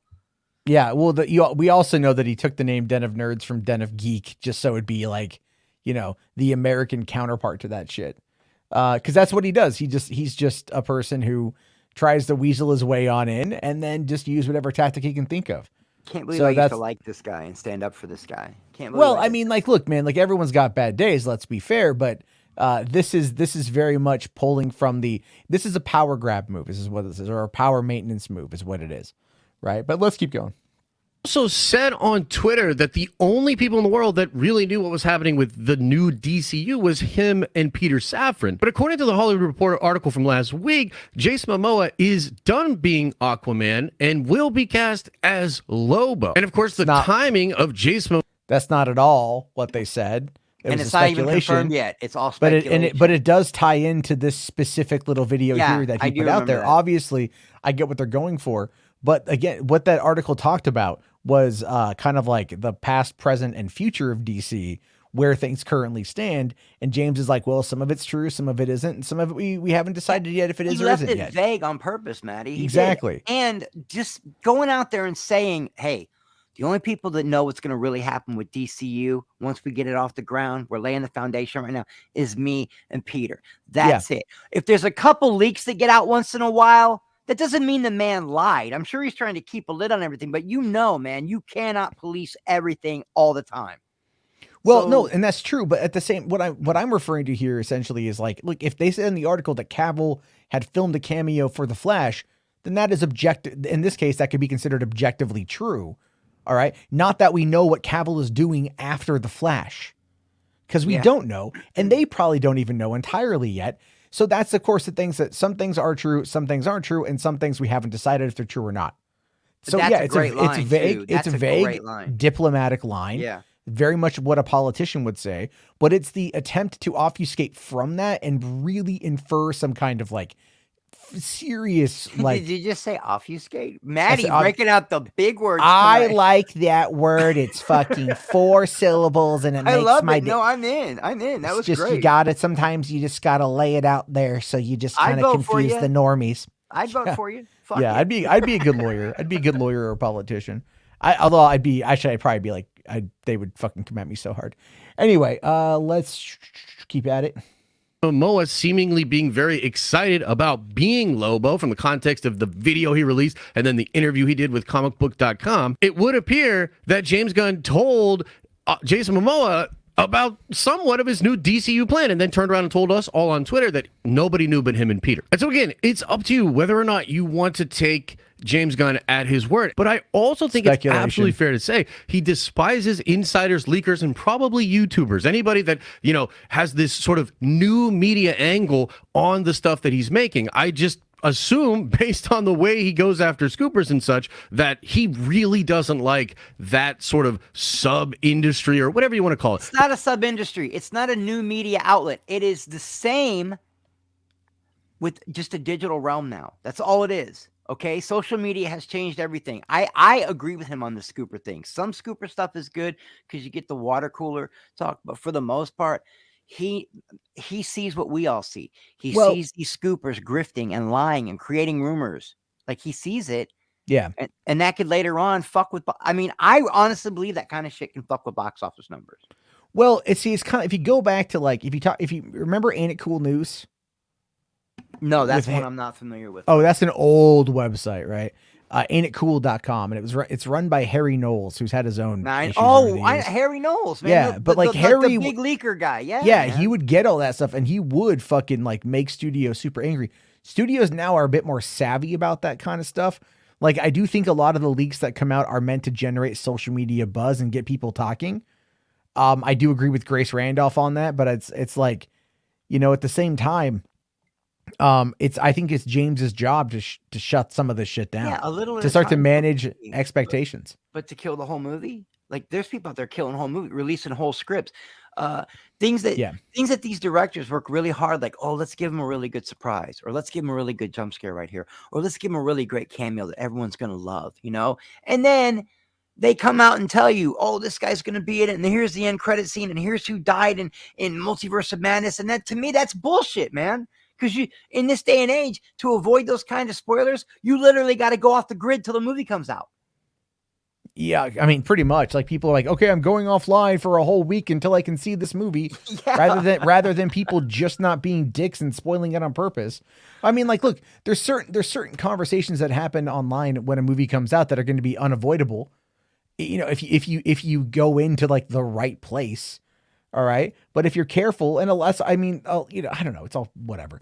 All right. Let's just keep going. I agree with RJ. This video is just bad, but there's still a lot more to go.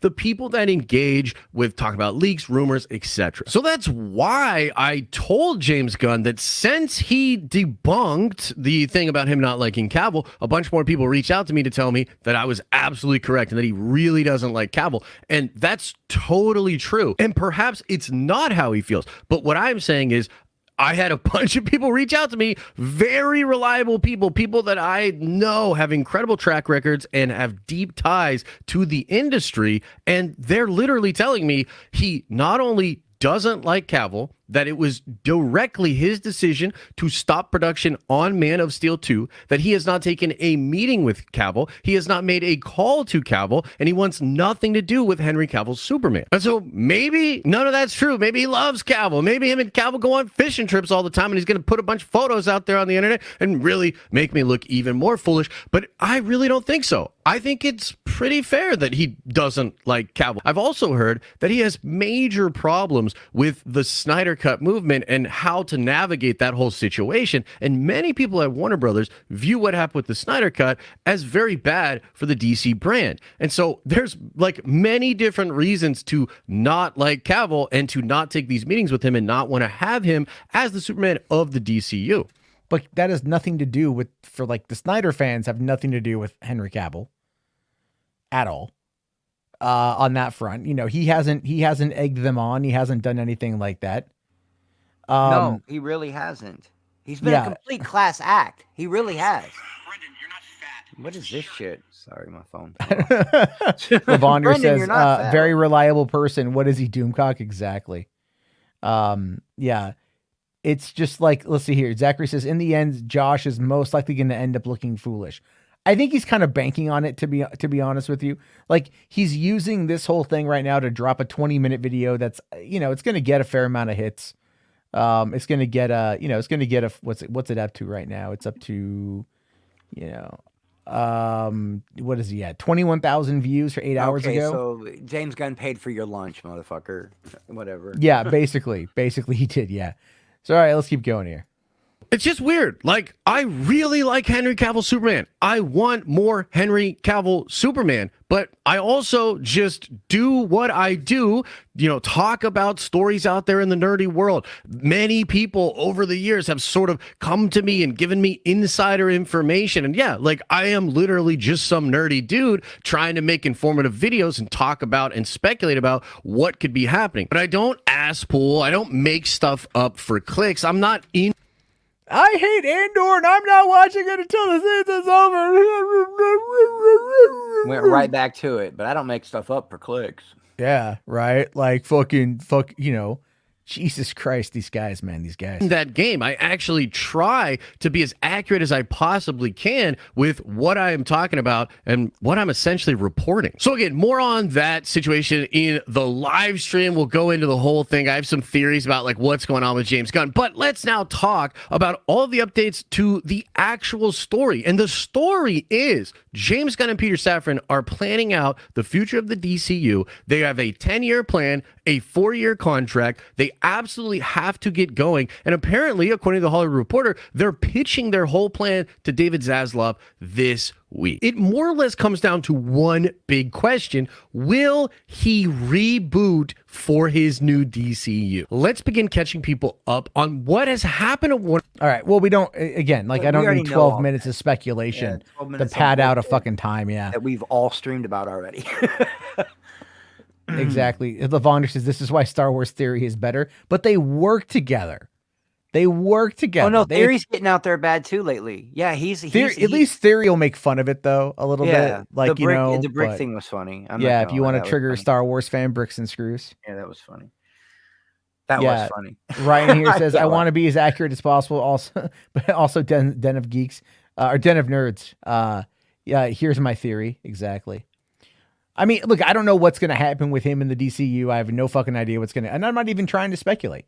All right. Like, yeah, Fandom NSLs here says he's being disingenuous just because James Gunn stopped Man of Steel 2 production and wants to possibly recast Cavill doesn't mean he hates him. Gunn is just doing what he thinks is best for the DC brand. Yeah, that's really about it. But the thing is, though, a lot of the Snyder Cut fans that Josh has tried to suckle up to before, you know, very much like they've tried to operate on that idea that Gunn doesn't want like Man of Steel. anything involved with. And the thing is also, it can't be easy being under a guy like Zaslav, okay? Because this guy is a fucking headhunter, Matt. You know that. You've been saying that shit since day one, before the merger even happened. You said, listen, this guy that runs Discovery doesn't fuck around. If it don't make dollars, it don't make sense to him.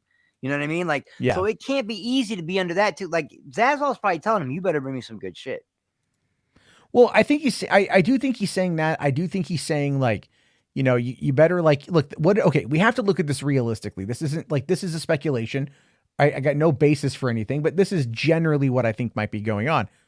When they need to rebrand things, when they need to reboot things and get things back on track, is it easier to use from some of the things that have worked and fix what hasn't? Absolutely. But is it also another valid strategy to just go back to the drawing board and start over again? Yes, absolutely.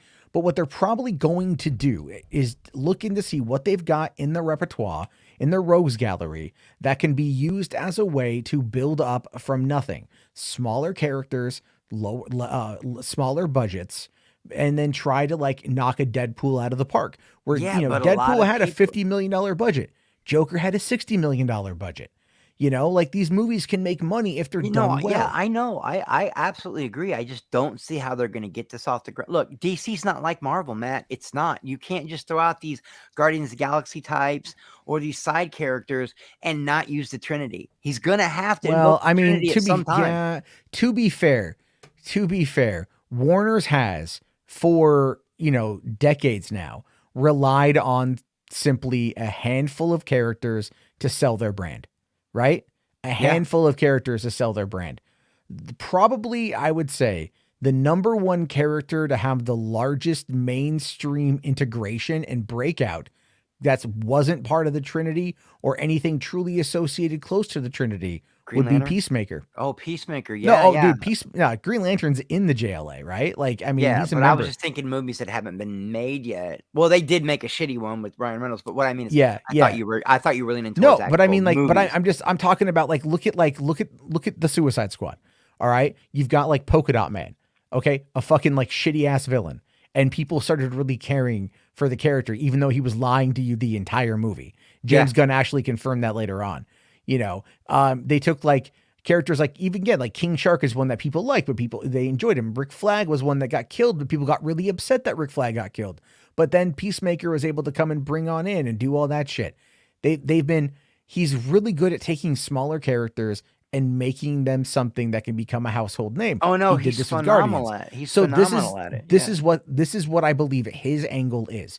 His angle is going to be pushing for that, whereas let's say Safran is going to look at it from like the business perspective and go from there.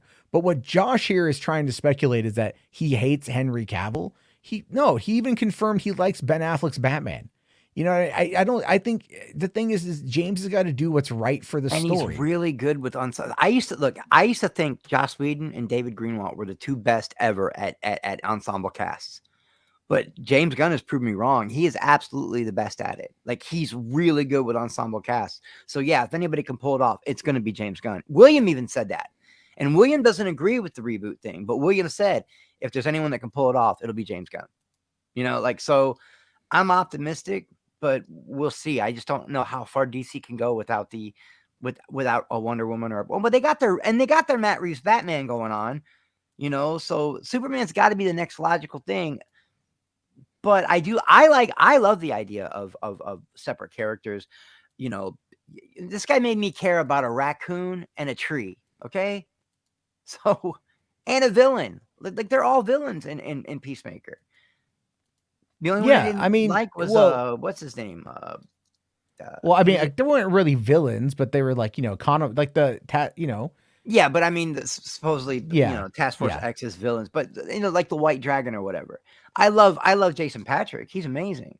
Robert Patrick. Yeah, Jason Patrick's Lost Boys. You shall not fall. Cry, little sister. Yeah, like all right, everybody, fucking Jesus Christ. Let's see. Geek in Review here says Josh is down 1,000 subs at least today. No fucking way.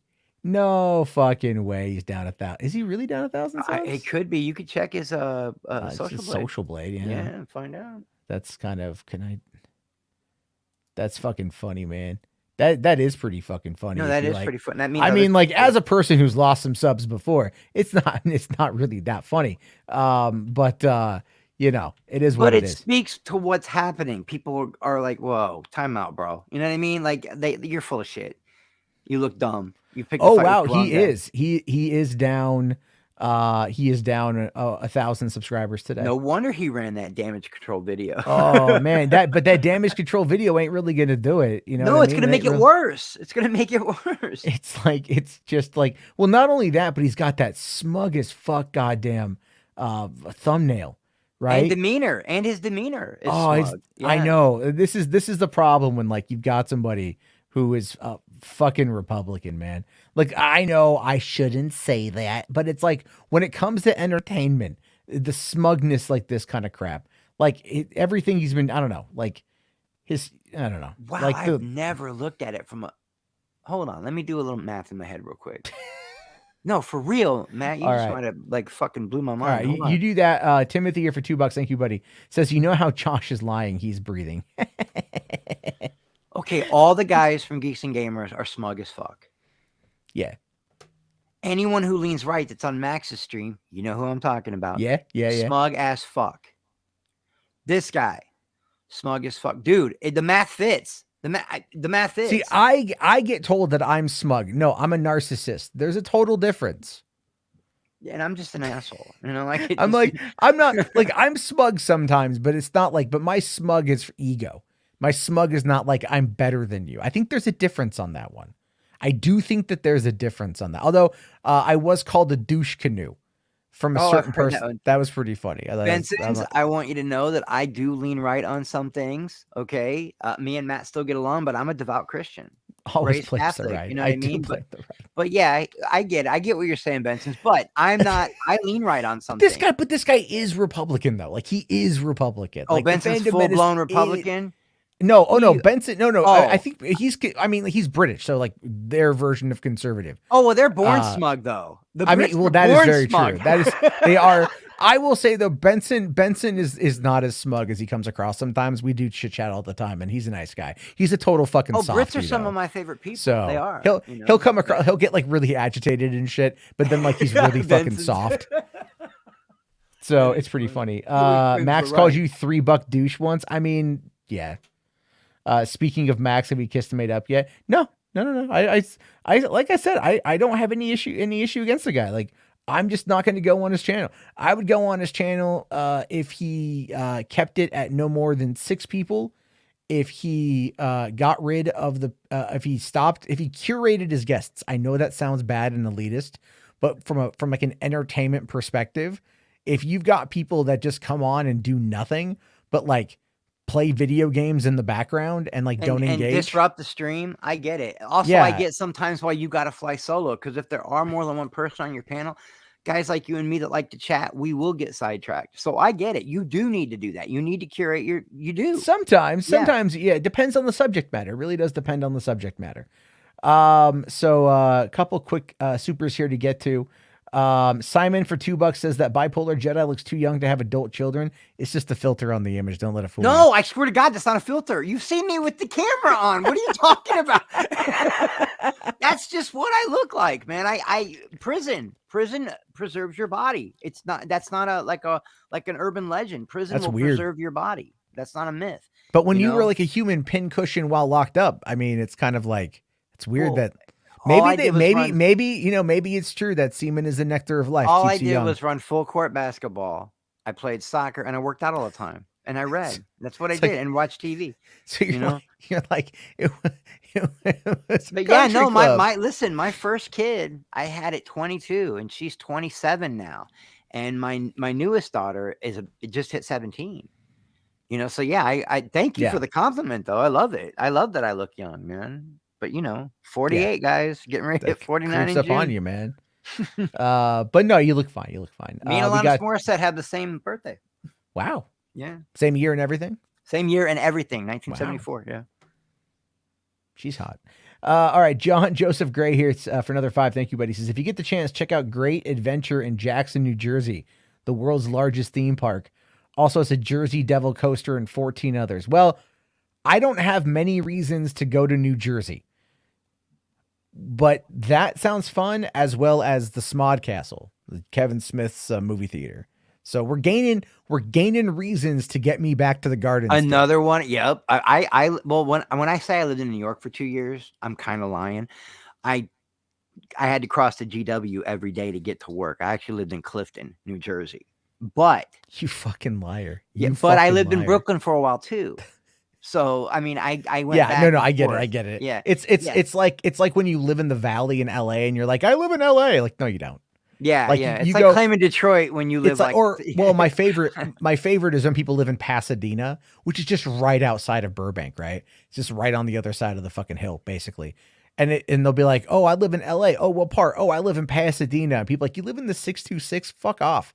Right? Like, I love Jersey, bro. I loved it. It's so it really is the nature. Like it's so pretty there, and even the freeways are pretty, and it's very clean, but it's very expensive to live there. Like it's really expensive, man. Like crazy. And I'm kicking myself for not going to like red wherever the fuck Secret Stash is. Red Bank? Yeah, Red Bank, yeah. I'm kicking myself for not going there. There was an amusement park I wanted to see. I never got to go to a Jets game. I would like to see Atlantic City. I've seen like the boardwalk there. It looks really pretty. There's things there I wouldn't mind. Like I would love to just kind of spend time traveling up and down the eastern seaboard, because it's like so vastly different from the western seaboard. I've always wanted Maine. Because like I've traveled from San Diego to Seattle up the I-5. I've gone up to 101. So funny, like when I lived in LA, I lived at the end of the 101 in California. Now I live literally at the end of the 101 in Washington. I'm on the other end of that freeway. I've lived at both ends of this freeway. No, Matt, which is no crazy. Joke. You have no idea how many times I've almost just picked up. Okay, especially when I first got my Challenger. That's my only vanity item that I have. I'm not like a real conceited midlife crisis dude, but I wanted that Challenger, And when I first got it, I was like, you don't even know how much I just almost emptied the savings and just started traveling. Like I want to see the Pacific Coastal Highway. I want to see that house that is in the Iron Man movies in Malibu. I want to see Sunset Strip. I want to see Maine. I want to see, I want to see Seattle again. I lived in Kirkland for a year, but I want to see Seattle again, you know, and I want to cross the Golden Gate Bridge and see those giant trees where Caesar went in the gorilla movies, you know what I mean? And I almost did it. You don't know how many times I almost just picked up and said, fuck it, and did it. But I always stopped myself. You know, I mean, it's one of those things where it's like in other countries, that's never really frowned upon, you know, but in America, we have this weird thing about like vacations, like we're not supposed to take them, you know? No, So- everyone needs to decompress. I mean, if you don't, that's how some people, they're all evil, okay? But some people went postal for people that aren't in our country. That's a slang, because their mind broke at one point from working too hard. You know what I mean? Like, and you need them. You need at least once or twice a year to decompress, man. You just have to. Yeah. That's my opinion anyway, you know. Well, that's where it's I enjoy going on like, you know, cruises, they're nice vacations and everything else. But all right, let's keep moving on because a couple more supers to get to, and then we got to do the Arma video. It's only a minute 30 that command unit asks, because then I got to get to bed because it's a school night. School night. School night. Yay. At least another week of it. And then kids are off for a couple weeks. So nights stuff there. Ryan here says, I'd like to show you the short film called Life After COVID. It's pretty hilarious. All right, man. Yeah. Send it over to me on Discord. I'll check it out tonight after the show. Let's see. Gayliot here says Josh represents everything wrong with geek culture. I mean, he represents what's wrong with the capitalist side of geek culture. You know what I'm saying? Where it's like, goddamn, Ryan, that was fast. Fucking, I just said it. he had that shit on standby. He man. had it on prep, dude. He had it prepped. Thank you. But no, Josh is like, look, man, there's nothing wrong with making money talking about geek culture, and you got to do it. I enjoy doing it too, but it's like, I feel like, you know, there's a difference in how you, like, I think it's all about how you approach it. Just like, if don't spread lies and bullshit to let everybody hear what you think they want to hear so you can grift off of it. That's all. That's the only reason people get mad. You know? Yeah, I get that. But I'm not a fan of Den of Nerds. All right. Then Gayliot also says here that you're more self-righteous than smug. Yeah, no, I'm definitely self-righteous. That's just the West Coast liberal in me. You know, that's sanctimonious. Yeah, right. Well, no, because like I saw this TikTok the other day. I thought it was really funny because it's kind of accurate. Where it's like people on the West Coast are nice but not kind, and the people on the East Coast are kind but not nice. And the way this person described it was like, if you were to get a flat tire on the West Coast, you would get people going like, oh, I'm so sorry. Oh, that sucks for you. And they keep on with their day. But on the East Coast, people would go like, what the fuck is wrong with you, fucking idiot? What'd you do? Move the fuck over. Let me change your goddamn tire for you. Yeah, the Midwest is like that. Yeah, and I'm just like, and I heard that and I'm all, yeah, the West Coast is a lot of thoughts and prayers. Yeah, don't get me wrong. I'm fascinated by the West Coast. I love the East Coast, but it's kind of true. Yeah, I wouldn't change them. I wouldn't trade the Midwest for anything, man. I love where I'm from, you know, Yeah, and I actually love good. my life. That's good, A lot man. of people can't say that, you know. Yeah, no, I mean, like, you know, I mean, I would never want to move to like Nebraska. No. But like St. Louis, Minnesota would be Chicago, cool. Yeah, you know, like Minnesota, yeah. Like Chicago, I've only flown into O'Hare a couple times. I'd love to see the city. Oklahoma's really nice, really yeah. kind Like, well, when I people, went to really Milwaukee, I love Milwaukee. I was blown away by the architect. I was literally like in like a shady part of Milwaukee is where my Airbnb was, like an older part of Milwaukee. And I'm like getting an Uber and I'm talking to the person driving and I'm looking at her like, man, wow, like fuck, the architecture here is like really cool. Yeah, they got And that weird rustic meets Victorian style. Yeah, it's like a lot of brick Yeah. Victorian kind of. And like, but they're like, the fuck you babbling about, you idiot? Like, it just looks stupid to us. I'm like, no, but you guys have brick here. Like, I'm from the West Coast. We don't have brick. Like, we have brick, but it's not as prevalent as it is here. Everything where I'm at is brick, bro. Yeah, right. But it's like, well, the further west you go, it just kind of all wood. dissipates. It becomes all wood. It's all comes all wood. Yeah. So Cedar it's and like, pine. so there's that. And then like I go to downtown Milwaukee and it's just fucking gorgeous. I found like I went to the bronze fawns, you know, and like got a picture taken with the bronze fawns. Like that was cool. I had a lot of fun in Milwaukee. Would love to go back, you know? So there's places that would be great to go to in the Midwest that like I have, you know, like I I've would never love been, to get like you and especially Saggy and some other people like RJ. I would love to get all the people I know that I actually care about on here and get them in St. Louis and let them see, because it's so different. St. Louis, take you fuckers to the arch, you know, bring you up in the arch. But I just want to hear a Boston girl argue with a St. Louis girl. I want to see it happen, Saggy. Make it happen for me. Because St. Louis is like so, it's just different, you know. I don't know how to explain it. It's Louisiana meets Minnesota. I don't know how to explain it.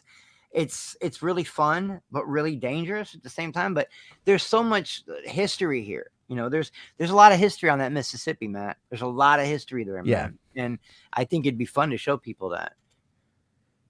well, no, I agree. But that's my TED talk for the night, guys. Yeah, thanks for my TED talk.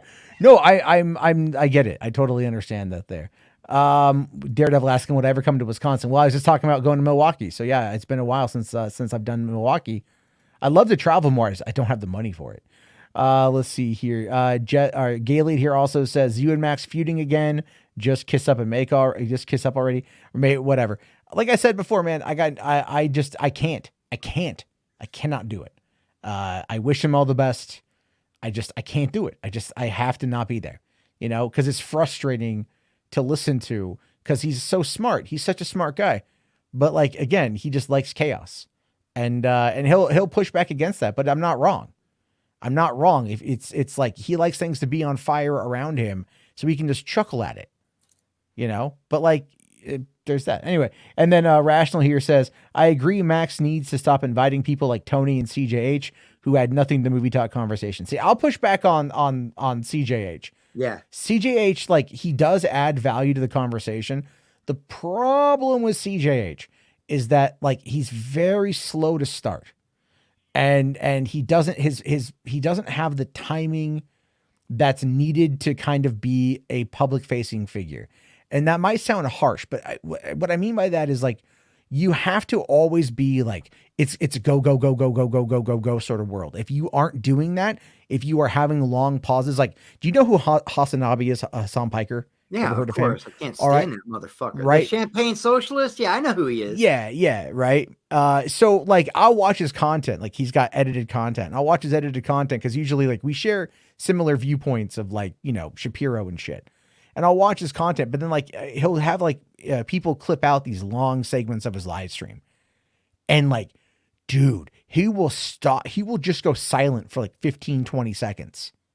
While he's like either eating something or like responding to something. While he's literally making money off other people's content. It blows my mind. It's so weird. It's so, I mean, I don't have a problem. Well, fair use, obviously transformative, offering up his opinion, but it's like, I cannot watch him live. I cannot do it. But when I go live, I immediately try to tap into that like flap, flap, flap, flap, flap. We have to keep moving. We have to keep going because otherwise you don't want to slow down. You don't want to stop, you know, like, it's just one of those scenarios where you have to do it, because if it's not entertaining and it's not moving, then the audience starts to dip, because we dropped down to like 104 people and we went back up to 130. Now we're at 124 towards the end of the show, which is great. But I mean, it's like, if you're not constantly saying something and trying to move the conversation forward, then people are just going to dip out. When you've got 9 people on your panel and it takes you 45 minutes to get through one point you want to make because everyone is talking all over everybody else, that is not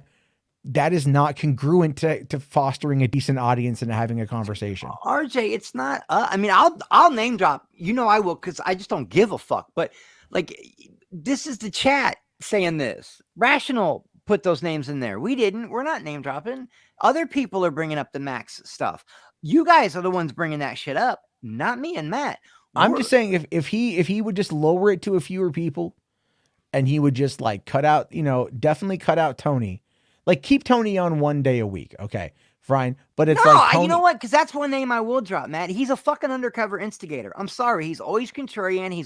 He's passive aggressively picking fights, okay? And I've tried to watch his content. I'm sorry I'm being awful to Tony, man. It's not personal, but I've watched, it's a little personal. I watched his content, and this is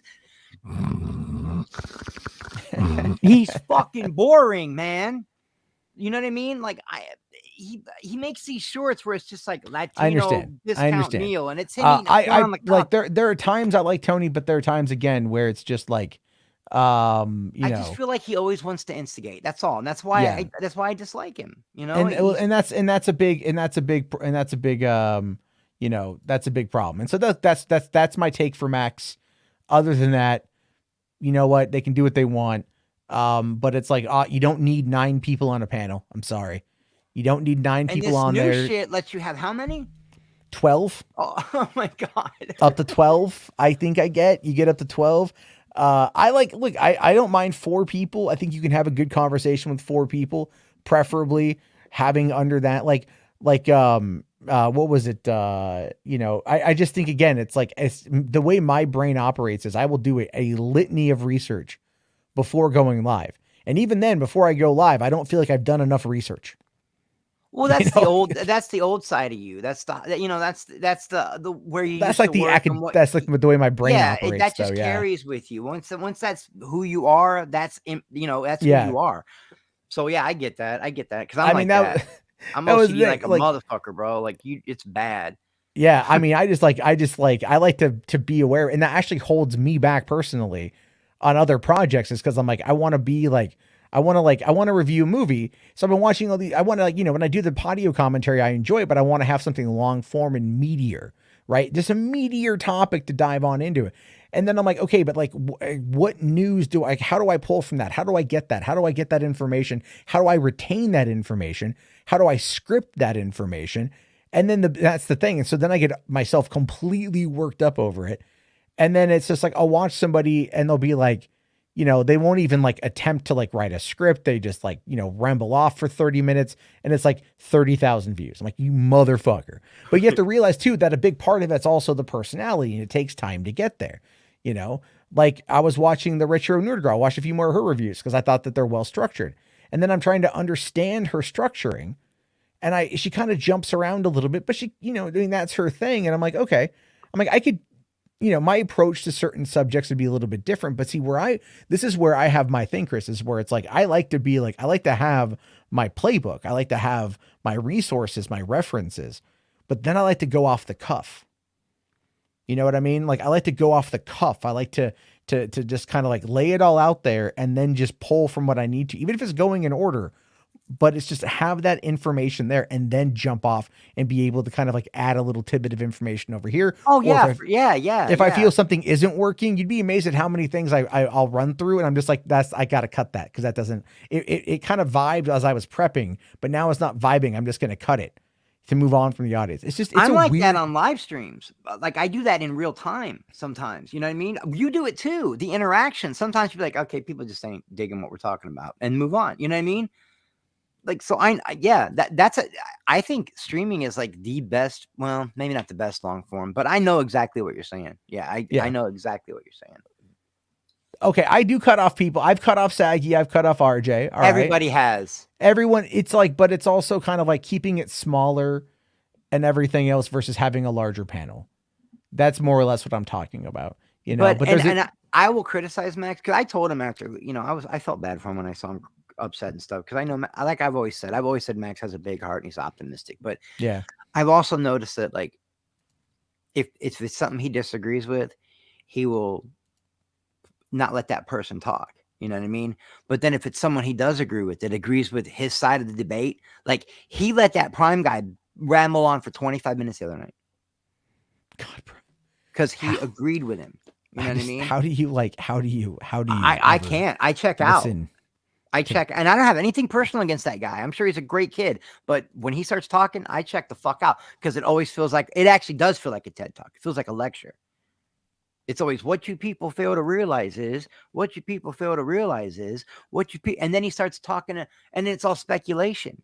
It turns into this whole, this is what Warner Brothers is going to do, and this is what's going to happen to Batman, and here's what happened in the comics, and it turns into this whole like fucking lecture, man. And I'm sure he's a nice kid. He's passionate. I'm sure he's a great fucking kid. But the minute he starts talking, I check the fuck out, Maddie, because nobody else is talking. I don't know. And Max will let them keep talking about what they want to talk about because Max agrees with them. But then when Devin tries to make a point, you know what I mean? Max keeps jumping in. Oh, yeah, but what about? Yeah, but what about? Yeah, but and I don't think Max does it on purpose, but that is annoying. And I will critique Max, but that doesn't mean I don't love the fucking guy. You know, I've been with that dude since 2017. We've had our beefs, but yeah, man. As far as the chaos thing, I never noticed it until it was pointed out. But yeah, you know. Yeah, well, I hope that he takes that into consideration going forward. That's all I can say on that particular subject, because otherwise it's just, it's a roundabout. Yeah, and I don't want Max to ever feel like I'm attacking. Yeah, yeah. You know? I mean, so yeah, I mean, anyway, it's after midnight and we got a couple more. Just that little video to check out. I think there's like one more super chat there too. That's my that's when, like, when you close the show, that's one of my favorite things to do is to turn off my laptop and watch those things on the big on the 60-inch. So that's what I'm going to do now and let you close the show. All right, man. This is a great distraction, for anyone that doesn't know, I'm going through some shit, and Matt, your streams have been like the thing that doesn't obligate you to anything, by the way. I'm just saying your streams have been the thing that's like been keeping me distracted and getting me through this shit. So thank you, and I love being on here, man. I love talking about this I'm shit. glad that you came on, Chris. I appreciate the converation, man. All right, I'm out, bro. Be All good. right, see you later, buddy. Have a good one. All right, Chris, the bipolar Jedi, evermore. But anyway, yeah. Look, here's the thing: I have no issue with Max. He can do what he wants to do. Wish him the best of luck. But that's just, what it is. What it is. And then also I did miss one here from Jess for 2 bones. Thanks, buddy. Says you should watch Spy X Family on Hulu. I do remember that trailer, and the trailer did look really interesting. I will probably need to check that out. Like I said before, I am going to be probably getting rid of Hulu pretty soon for a little while.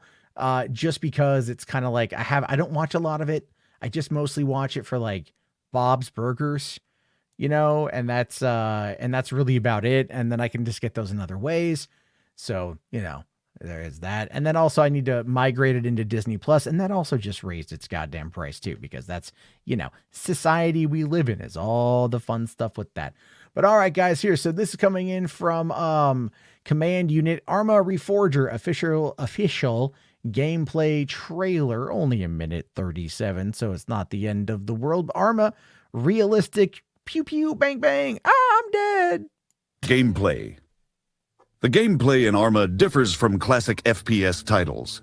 While it may look like a simple tactical shooter, it can actually be described as a platform or complex military sandbox due to the unlimited possibilities available via modding. As a result, Arma is able to offer multiple types of gameplay that feature its key points: freedom, authenticity, and a non-player-centric experience. In other words, we don't force players to play the game the way we want them to. Instead, they are able to decide how to achieve the given objectives on their own. The large terrain and variety of available vehicles create an infinite number of situations players can get themselves into, even in one scenario. And this war is not just about combat, because we've also focused on the logistical and communication side of things. That means we've prepared gameplay features which support a rich experience for players, focused on other aspects of war, and allow them to enjoy a multiplayer environment as drivers, radio operators, medics, and engineers. In an effort to make the adventure even more believable, players are expected to use their navigation tool to orient themselves in the terrain. Do not expect useless HUD indicators. We don't want players to waste their time on UI minigames. We want them to live the game. So if you want to experience a believable world that offers freedom of choice and is more than just a game, give Arma Reforger a try. Oh, it's on Xbox. Cool. I mean, like, there's a lot of good shit with that kind of stuff. You know what I'm saying? There's a lot of good stuff on that front. That should be pretty cool to see. Oh yes. Your name, it's there. I will be hooking up the Xbox for this. I was hoping to get my hands on an Xbox Series, Xbox Series X, because I'm not going to get a PS5 for a while. I've already made that decision. I know that they're available. You can get them, but my thought process on that simply boils down to, fuck that shit. Like, I'm sorry. It's gotta be a smaller unit. Otherwise, I don't want it. The PS4 was a perfect size. Perfect size. The PS5 looks like it looks like a longer version of the George Foreman grill. It just is fucking stupid. But you know what? I like the mini fridge aspect of the Xbox Series X. Besides, also, The Witcher has got that nice new update that's coming right this week. The new optimized update. And I just re-downloaded The Witcher last night. I haven't beat it. It's been 7 years, 8 years almost. And I'm looking forward to finally diving into that again and giving it my attention. Because I just put like so many fucking hours into Ghost Recon Wildlands, going through all that stuff. Anyway, I do appreciate Chris here says, I adore all you MFers. Y'all have been so supportive through this stuff. So in case I ain't said it, I'm saying it. Y'all awesome. Thank you very much, Chris. Chris is a good dude. Wish him all the best. Very obviously. The hardware is not. It will go down in price. It will go down in size. I'm sorry. Like, it will just go down in size. And Sony's being a dick over this fucking Activision situation. And I'm just kind of like, they're kind of going back to some of their more anti-consumer ways. So I'm just like, again, I've always been an Xbox guy though, through and through. So there's that one there. But all right, everybody, it is 12:10 a.m. We've been on now for just about 3 hours. It's time to call it an evening, everybody. If you haven't already slapped the like, you can join the Discord. The link is currently pinned in the chat, or it's in the video description. I should be back on again tomorrow night, talk about whatever the hell's going on with Hollywood. My attempts at an hour-and-a-half long stream, oh, those are going out the fucking window. But if you guys enjoy your time here, you guys can always support the channel by hitting that like, joining the Patreon, or joining the HWAD squad here, and the channel membership on YouTube. Have a good night, everybody. I'll see you all later. Go watch a movie, and peace the fuck out.